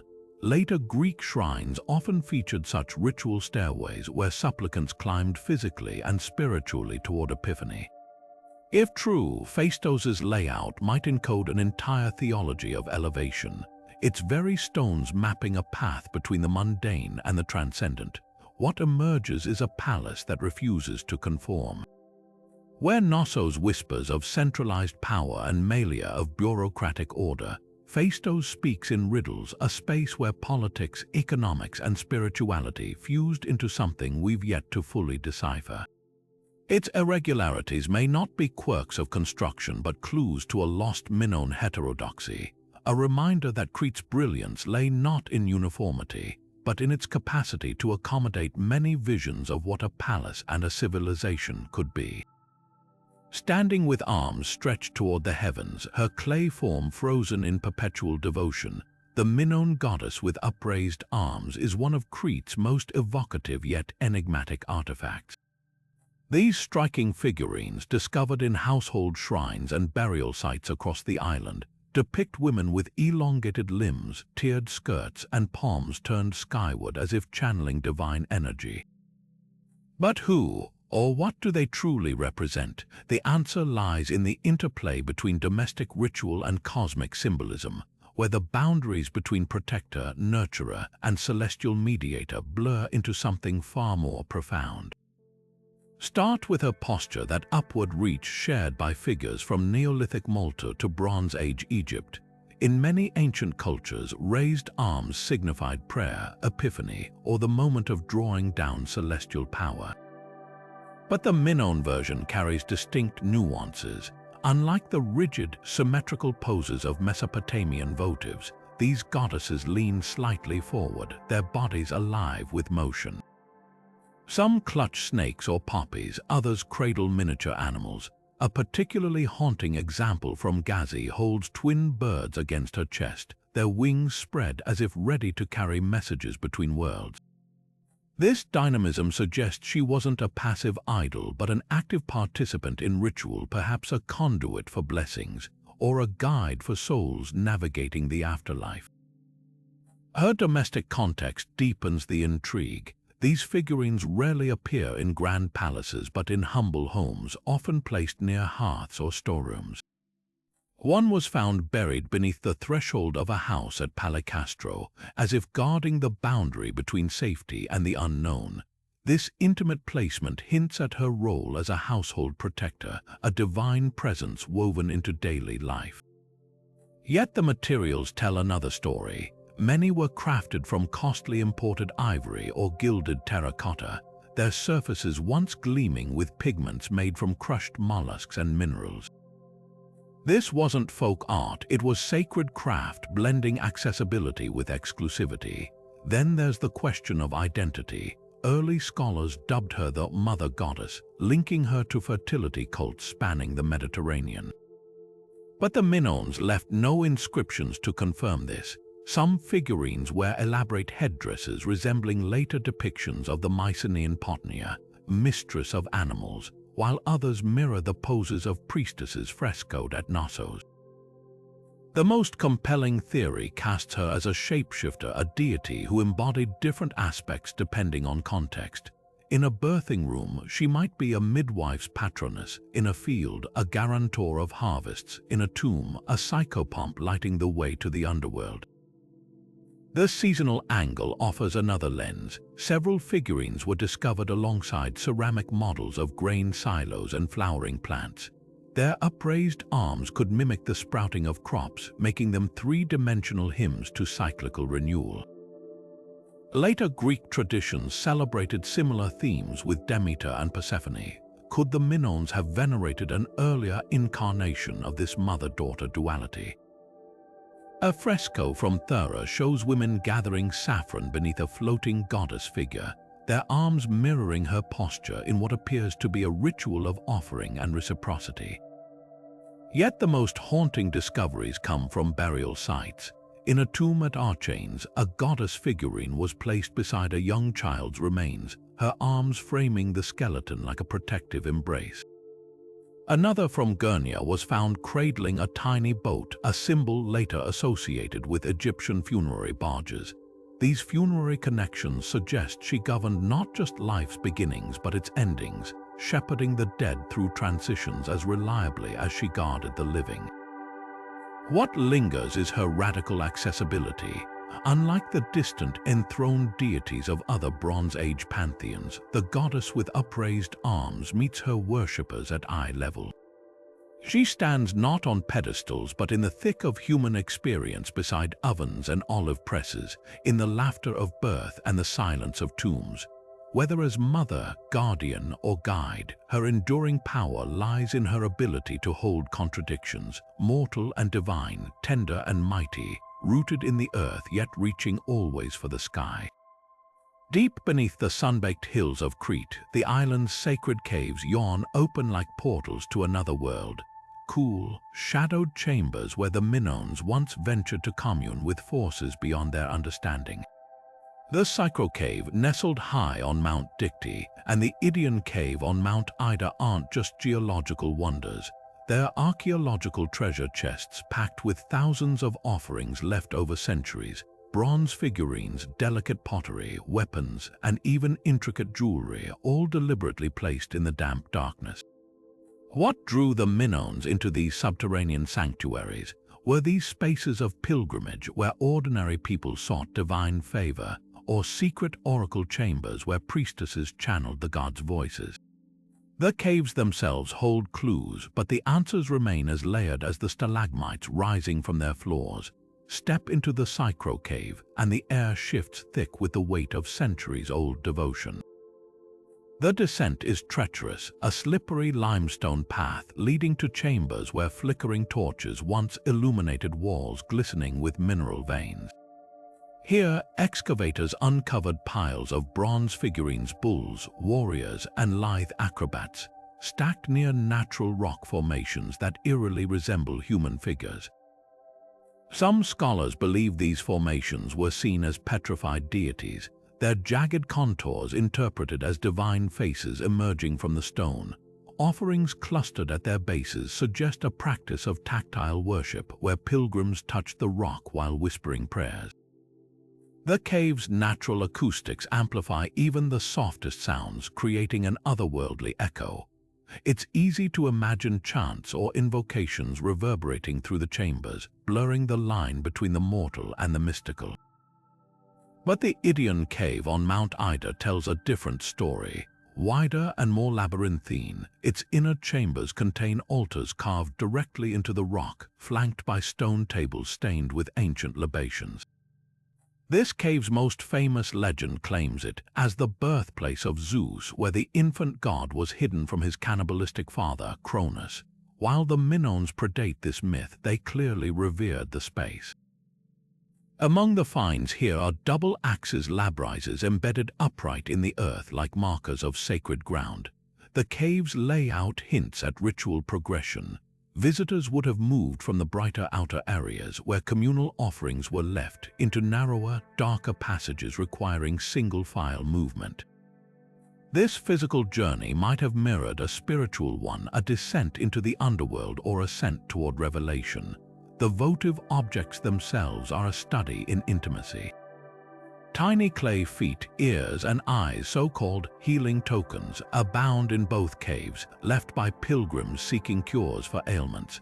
A bronze snake from Psycho, coiled as if ready to strike, echoes the serpent-wielding goddess figurines of Knossos, linking cave rituals to broader Minoan symbolism. Yet the most poignant discoveries are the simplest: a child's sandal preserved in the mud, a seashell placed carefully on a ledge. These mundane items humanize the sacred, reminding us that devotion wasn't just for elites, it was woven into the fabric of daily life, a dialogue with the divine as personal as it was profound. Theories about the cave's functions diverge sharply. Some archaeologists argue they were primarily pilgrimage sites, akin to later Greek healing sanctuaries like Epidaurus. The abundance of medical votives supports this, as does their remote locations. Journeying there would have been an act of penance or hope. Others propose they hosted oracle cults, where priestesses inhaled hallucinogenic vapors, possibly from natural fissures, to deliver prophecies. A handful of linear tablets found near Idion's entrance list commodities, possibly recording offerings or fees for consultations. Then there's the celestial angle. Both caves align with solstice sunrises, their entrances flooding with light on specific dates. This precision suggests the Minoans viewed them as cosmic calendars, where rituals timed to astronomical events bridged earthly and heavenly realms. What's undeniable is how these caves distill the essence of Minoan spirituality, a blend of awe and practicality, where the earth's raw power met human yearning for connection. Unlike the grand palaces where rituals were orchestrated for communal spectacle, the caves offered something rawer, a direct, unfiltered encounter with the numinous. To stand in their depths today is to feel that charge still lingering, the whisper of ancient prayers etched into the stone, the quiet certainty that some places will always be thresholds between worlds. The votives left behind aren't just artifacts, they're frozen moments of faith, proof that for the Minoans, the sacred wasn't distant or abstract. It lived in the cool breath of the earth, waiting just beneath their feet. Diving into the world of Minoan pottery, one style stands out like a burst of ocean spray: the mesmerizing marine style, where jugs, jars, and cups come alive with swirling octopuses, curling seaweed, and darting dolphins. These aren't just decorative flourishes, they're masterpieces of motion, their tentacles and tendrils wrapping around vessels as if the very clay had absorbed the rhythms of the sea. But why did marine motifs dominate Minoan art with such intensity? The answer lies at the crossroads of ecology, spirituality, and a civilization's unbreakable bond with the waves that sustain them. Take a single octopus flask from Palicastro, its body sprawled across the ceramic surface, each sucker meticulously painted, its limbs twisting to fill every inch of space with fluid grace. This isn't static art, it's a snapshot of life capturing the creature mid-swim, as though the potter had sketched it from a freshly caught specimen. The precision suggests more than just observation. It reflects a deep familiarity, the kind earned by a culture that relied on the sea for survival. Fishermen would have known the octopus's camouflaging tricks, its habit of darting into crevices, knowledge that seeped into the artist's brush. Yet the symbolism runs deeper. In later Greek myth, the octopus symbolized protean adaptability, a quality the Minoans may have revered. Their island's fortunes rose and fell with the tides, and what better emblem than a creature that could reshape itself to navigate any challenge? The marine style's explosion around 1500 BC coincides with Crete's peak as a thalassocracy, a maritime empire. Ships from Knossos and Crete crisscrossed the Mediterranean, trading saffron for Egyptian gold, pottery for Cypriot copper. The ocean wasn't just a resource, it was their highway, their lifeline, their identity. Pottery adorned with marine motifs might have served as both tribute and propaganda, celebrating the Minoans' mastery over the waves. Imagine a merchant uncorking an octopus vase in a foreign port, its design silently declaring, "We are people of the sea, and these are the creatures that bless our voyages."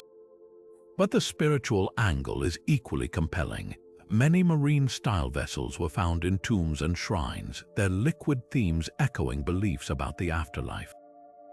Water, in many ancient cosmologies, symbolized transition, the boundary between worlds. A jar painted with sinuous seaweed might have been intended to guide the dead, its patterns mapping a safe passage through the underworld's currents. At Phaistos, a libation jug decorated with dolphins was buried alongside a high-status woman, as if to ensure her spirit would ride friendly waves to the next life. Even the pottery's colors whisper of sacred connections. The deep blacks and creamy whites mimic the play of light in Cretan waters, turning each vessel into a miniature ecosystem, a portable piece of the divine sea.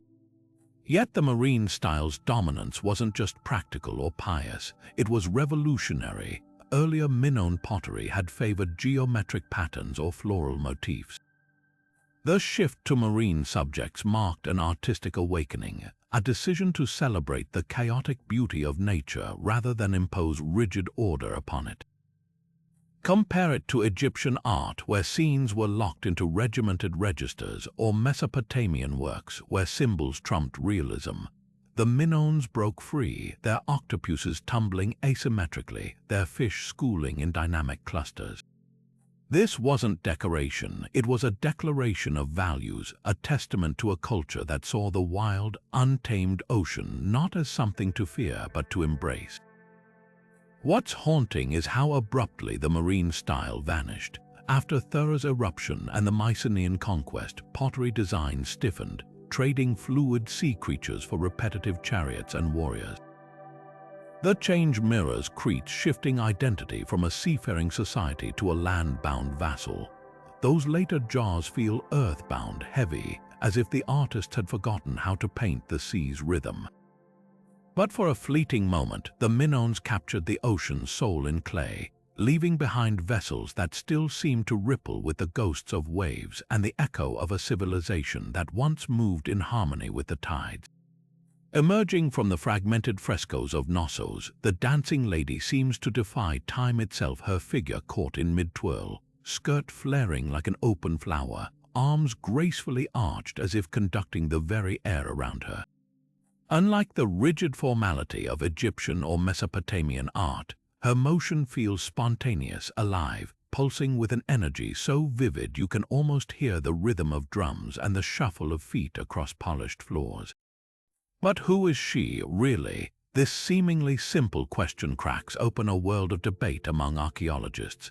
Is she a mortal woman lost in the ecstasy of ritual, a divine being embodying the spirit of dance, or something even more elusive, a pure expression of Minoan joy unchained from literal meaning? Her physicality offers the first clues. The dancers pose, one arm raised, the other slightly bent at the waist, mirrors movements found in later Greek cultic dances dedicated to deities like Dionysus. Her bare breasts and cinched waist align with depictions of priestesses in other Minoan frescoes, while her flounced skirt, painted in vibrant blues and whites, resembles the layered garments worn by figures in sacred processions. Yet there's a looseness to her form that feels distinctly unscripted. Unlike the precisely choreographed bull leapers or the static solemnity of goddess figurines, this woman seems to sway to an inner rhythm, her body bending like a reed in the wind. This tension between discipline and abandon suggests dance wasn't just performance for the Minoans, it was a bridge between worlds, a way to channel divine energy through human form. Then there's the context of her discovery. The dancing lady wasn't isolated, she was part of a larger scene, now lost, that once adorned the walls of Knossos' residential quarters. Fragments of other dancers were found nearby, their limbs similarly fluid, hinting at a group ritual rather than a solo act. Intriguingly, the room where she was painted opens onto a central courtyard, a space that could have accommodated live performances. Archaeologists have uncovered ceramic drums and sistrums, a kind of rattle, in nearby storerooms, lending weight to the idea that music and dance were woven into daily life. But was this a sacred rite or communal celebration? The answer might lie in the fresco's colors. The dancer's white skin, a convention for female figures in Minoan art, contrasts sharply with the reddish hues used for men, implying a ceremonial role. Yet the absence of clear religious symbols, no serpents, altars, or sacrificial bulls, leaves room for doubt. Alternative interpretations push beyond the sacred. Could she represent the idealized joy of Minoan society, a visual anthem to the island's famed zest for life? Later Greek historians like Thucydides described Crete as a place where dance was central to education and social cohesion. The fresco's lively energy aligns with Minoan art's broader celebration of nature's vitality: dolphins leaping, monkeys frolicking, crops bursting from the earth. In this light, the dancing lady becomes less a specific individual and more a symbol of cultural identity, a reminder that for the Minoans, movement was synonymous with being alive. The most provocative theory, however, ties her to the cosmos. Some scholars note her resemblance to later depictions of the constellation Orion, which Mediterranean cultures associated with a dancing figure. Could this fresco encode astronomical knowledge, mapping celestial patterns onto human form? A tantalizing fragment from Phaistos shows a dancer surrounded by star-like dots, while the orientation of Knossos' courtyards aligns with solstice sunrises. If the Minoans saw dance as a way to mirror heavenly order, their art might have served as both ritual and cosmic blueprint. What lingers is the impossibility of pinning her down. The dancing lady eludes singular definition, much like the civilization that created her. She could be all these things at once: priestess and celebrant, mortal and muse, a woman lost in prayer and a culture lost in time. In her swirling skirts and outstretched arms, we glimpse a people who understood dance not as entertainment, but as language, a way to speak to the gods, to the earth, and to each other without words. And perhaps that's her greatest mystery, not who she was, but what she still whispers across the millennia, urging us to listen with more than our ears. Nestled along Crete's southern coast, the ruins of Knossos whisper of a time when this unassuming harbor was the pulsing heart of Minoan trade, a place where Egyptian linen mingled with Cypriot copper and Mycenaean oils, all unloaded under the watchful eyes of merchants who spoke half a dozen languages. Unlike the grand palaces of Knossos or Phaistos, Knossos wasn't built for kings or priests. It was a working port, its sprawling warehouses and dry docks designed for one purpose: moving goods across the Mediterranean with unmatched efficiency. Archaeologists have uncovered layers of Knossos' history like pages in a ledger. The earliest structures, dating back to 2000 BC, reveal a modest fishing village.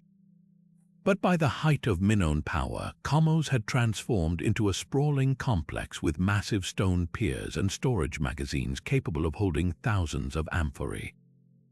The scale is staggering: one warehouse stretched over 90 meters, its floors still stained with olive oil and wine residues. These weren't just local products. Knossos handled imports from as far away as Syria and Libya, evidenced by Canaanite jars and Egyptian scarabs found buried in its dockside rubble.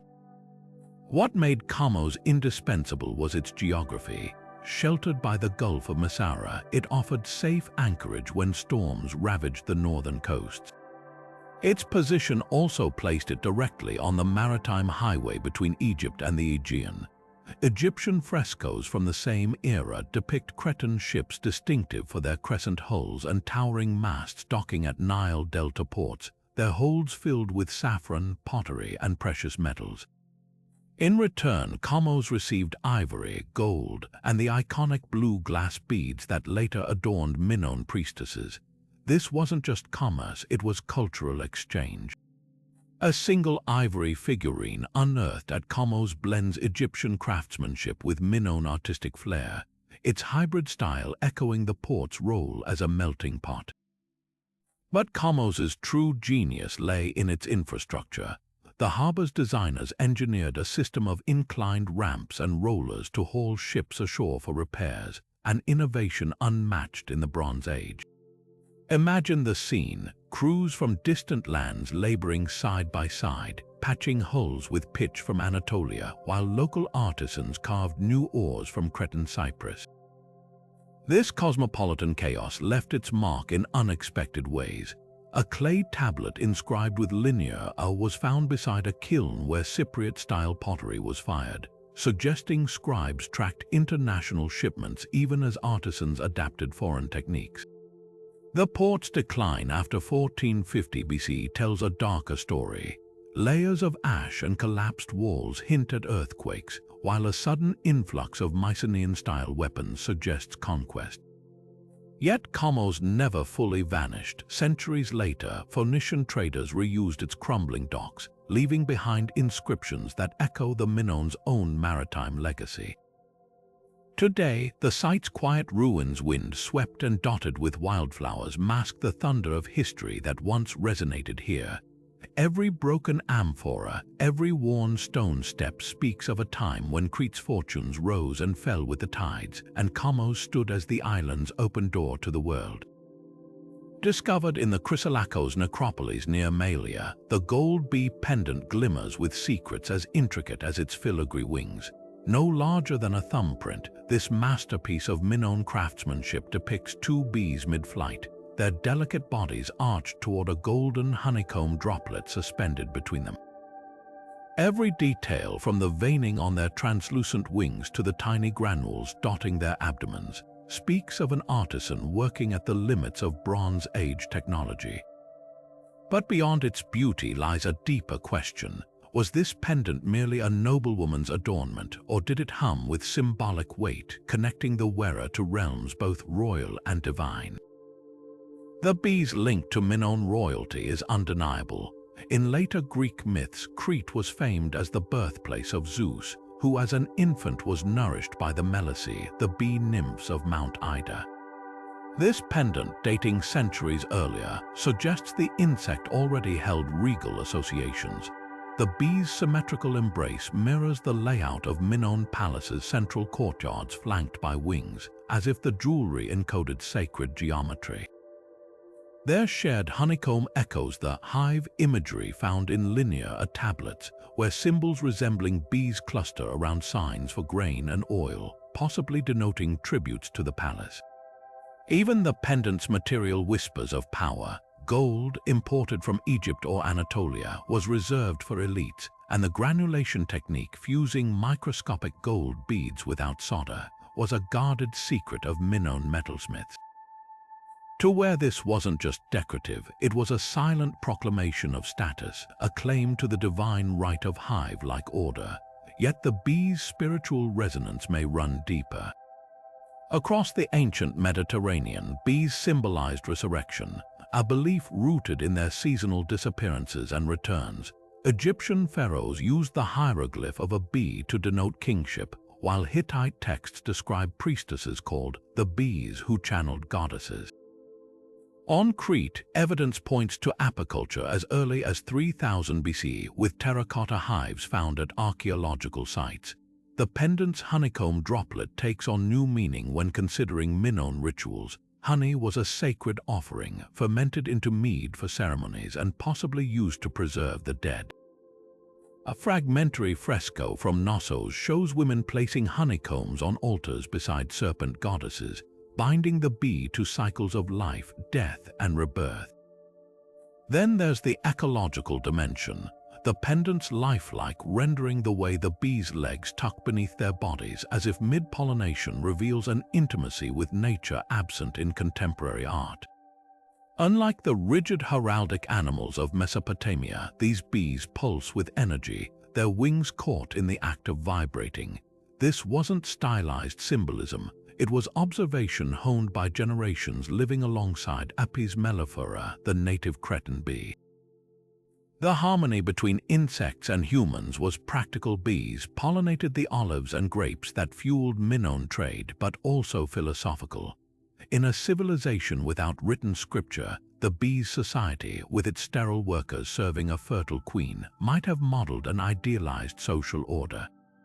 The pendant's twin bees could represent duality, earth and sky, mortal and divine united by the golden nectar of the gods. What makes this artifact so captivating is its refusal to be one thing. It's at once a political emblem, a religious icon, and a celebration of Crete's natural bounty.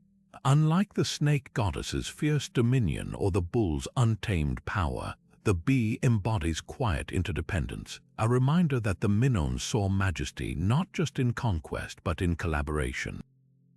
To slip a finger through its loop and let it rest against one's chest would have been to wear a tiny, buzzing universe, a world where labor and gold, earth and eternity hummed in perfect balance.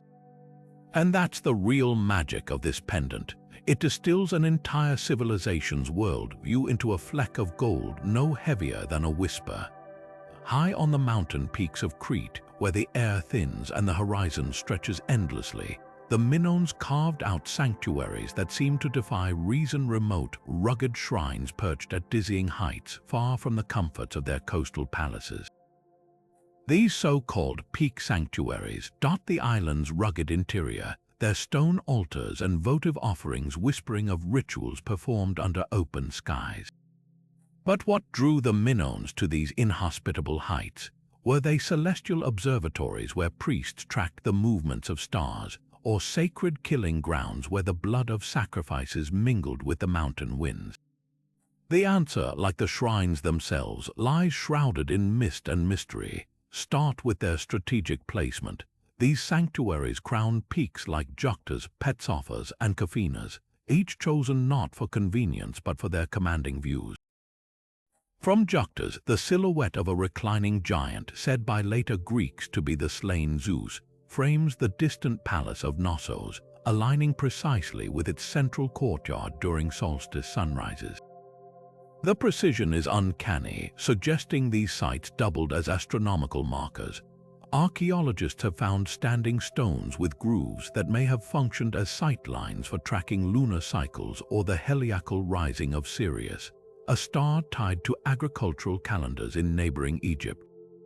Imagine priests huddled at dawn, watching the first light of the summer solstice slice through a notch in the stones, signaling the time to plant or harvest. Yet the artifacts unearthed here tell a darker, more visceral story. Among the scattered pottery and ash layers, excavators have discovered clay figurines with limbs deliberately broken, knees snapped, arms twisted off, as well as animal bones scored by knives. These aren't casual discards, they're evidence of ritual violence. The Minoans, it seems, practiced a form of sympathetic magic, offering mutilated effigies to heal ailments or ward off disaster. At Phaistos, a sanctuary overlooking the eastern coast, a cache of bronze daggers lay buried beneath an altar, their blades still stained with sacrificial residue. The mountain air, thin and charged, may have amplified these rites, the isolation heightening the intensity of communion with the divine. The votive offerings themselves are a study in intimacy. Unlike the gold and ivory treasures of palace shrines, peak sanctuaries yielded humble objects, crude clay statuettes of worshippers with arms raised in adoration, miniature animals, and even body parts molded in terracotta. A single sanctuary might hold hundreds of these, left by pilgrims who trekked for days to seek favor from deities who dwelled above the clouds. Some figurines depict women clutching infants, their faces etched with quiet desperation, while others show shepherds leading flocks, a testament to the agrarian anxieties that bound these people to the land. The sheer volume suggests these were spaces of popular devotion, accessible to farmers and herders who couldn't enter the rarefied world of palace priesthoods. Then there's the enigma of the horns of consecration, those iconic double axe symbols carved into boulders at these heights. Were they altars for burnt offerings or markers of celestial events? At Mount Kaphinas, twin stone horns frame the winter solstice sunset, their shadows elongating like stretched fingers across the rock. The interplay of light and stone feels deliberate, turning the mountain itself into a sacred timepiece. Later Greek traditions speak of Zeus born and died on Cretan peaks, his myths echoing earlier Minoan rites where the divine was inseparable from the land's raw power. What emerges is a duality as stark as the landscapes themselves. These sanctuaries weren't just one thing. They were both observatory and slaughterhouse, both communal clinic and cosmic clock. The Minoans, ever the harmonizers of contradiction, saw no conflict in this. To them, the heavens and the earth were in constant dialogue, and the mountain peaks were the perfect intermediaries, places where the blood of sacrifices could steam in the morning chill, even as priests counted the days until the next equinox. The silence of these ruins still hums with that balance, a reminder that for the Minoans, the sacred was never simple, never singular, but as vast and untamed as the sky above them. How does a civilization as dazzling as the Minoans, masters of seafaring, architects of labyrinthine palaces, pioneers of plumbing and fresco art, simply vanish from history's stage? Their disappearance isn't just a mystery, it's an archaeological whodunit with three prime suspects: natural disaster, violent conquest, and the slow erosion of cultural identity. Yet the real enigma isn't how they fell, but why they were erased so completely that even the Greeks, just centuries later, remembered them only as half-remembered myths. Start with the disasters. The eruption of Thera was a cataclysm of biblical proportions, a volcanic winter that choked crops, tsunamis that shattered Crete's northern ports, and a pall of ash that blotted out the sun. But here's the twist: the Minoans didn't collapse immediately. Their palaces show signs of rebuilding, their artists kept painting, their traders still sailed. Thera was a body blow, not a killing strike. What followed was a slow bleed, failing harvests, dwindling trade, and a population clinging to fraying networks. Imagine the desperation in those final years: priests offering double axes to gods who seemed to have turned away, artisans repainting cracked frescoes as the plaster crumbled around them. Then came the invaders. The Mycenaeans, hardened warriors from mainland Greece, didn't just conquer Crete, they rewrote its story. Linear B tablets from Knossos' final days are scrawled in Greek, not Minoan.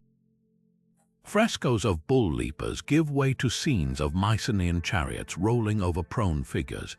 Yet even here the plot thickens. The Mycenaeans didn't obliterate Minoan culture, they absorbed it. They copied their art, adopted their fashions, even kept their goddesses, though they demoted them to consorts of Zeus. This wasn't annihilation, it was assimilation, a cultural vanishing act where the Minoans didn't so much disappear as dissolve into the bloodstream of their conquerors. But the deepest loss was memory itself. By the time Homer sang of Crete of the 100 cities, the Minoans had faded into legend, reduced to whispers of King Minos and his monstrous labyrinth. Later Greeks, inheritors of Mycenaean tales, mistook the ruins of Knossos for the work of titans, too grand to be human. The Minoans' own scripts, Linear A and the Phaistos Disc, became indecipherable curiosities. Without written records to tell their story, their achievements were attributed to others or forgotten entirely. It's as if the sea that nurtured them swallowed their legacy whole. The cruelest irony: the very things that made the Minoans extraordinary may have hastened their erasure. Their lack of imperial monuments boasting of conquest left no boastful inscriptions for later ages to find. Their goddess-centric religion, so alien to patriarchal Greek culture, was scrubbed from the record. Even their celebrated peacefulness, so often romanticized, left them vulnerable to those for whom power was measured in spear thrusts. Yet in the shadows of their silence, the Minoans left us a warning. Civilizations aren't erased by single cataclysms, but by the slow unraveling of threads, disaster chipping at resilience, invaders rewriting narratives, time blurring the lines between history and myth. Their rediscovery in the 20th century wasn't just an archaeological triumph, it was a resurrection. For the first time in millennia, we could see them not as Minotaurs or Atlanteans, but as they were, a people who painted dolphins on their walls, who dared to build without fortifications, who danced with bulls and the divine alike. Their greatest puzzle wasn't their fall, but our forgetting, and their ultimate triumph is that at last we remember.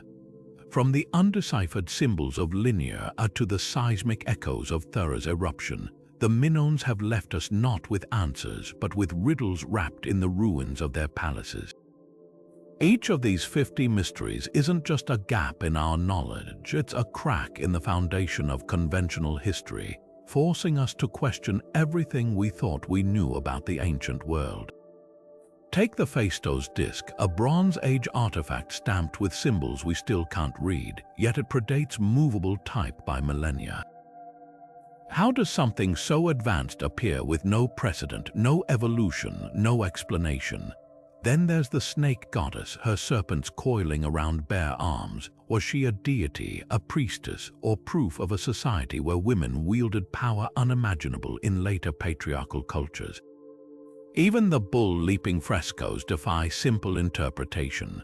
Were they sport, ritual, or a metaphor for humanity's dance with chaos? The Minoans didn't just build palaces, they built paradoxes. Their plumbing systems rivaled those of the 19th century, yet their written language vanished without translation. They painted dolphins and lilies with lifelike joy, but their sacred caves held evidence of sacrifices that whisper of darkness beneath the beauty. Their influence stretched from Egypt to Sardinia, yet their collapse was so total that even their conquerors, the Mycenaeans, could only imitate, not replicate, their brilliance. And let's not forget Atlantis, the legend that might be a corrupted memory of Thera's devastation, a cautionary tale swallowed by the sea along with the island that inspired it. What makes these mysteries so exhilarating is how they refuse to fit neatly into textbooks.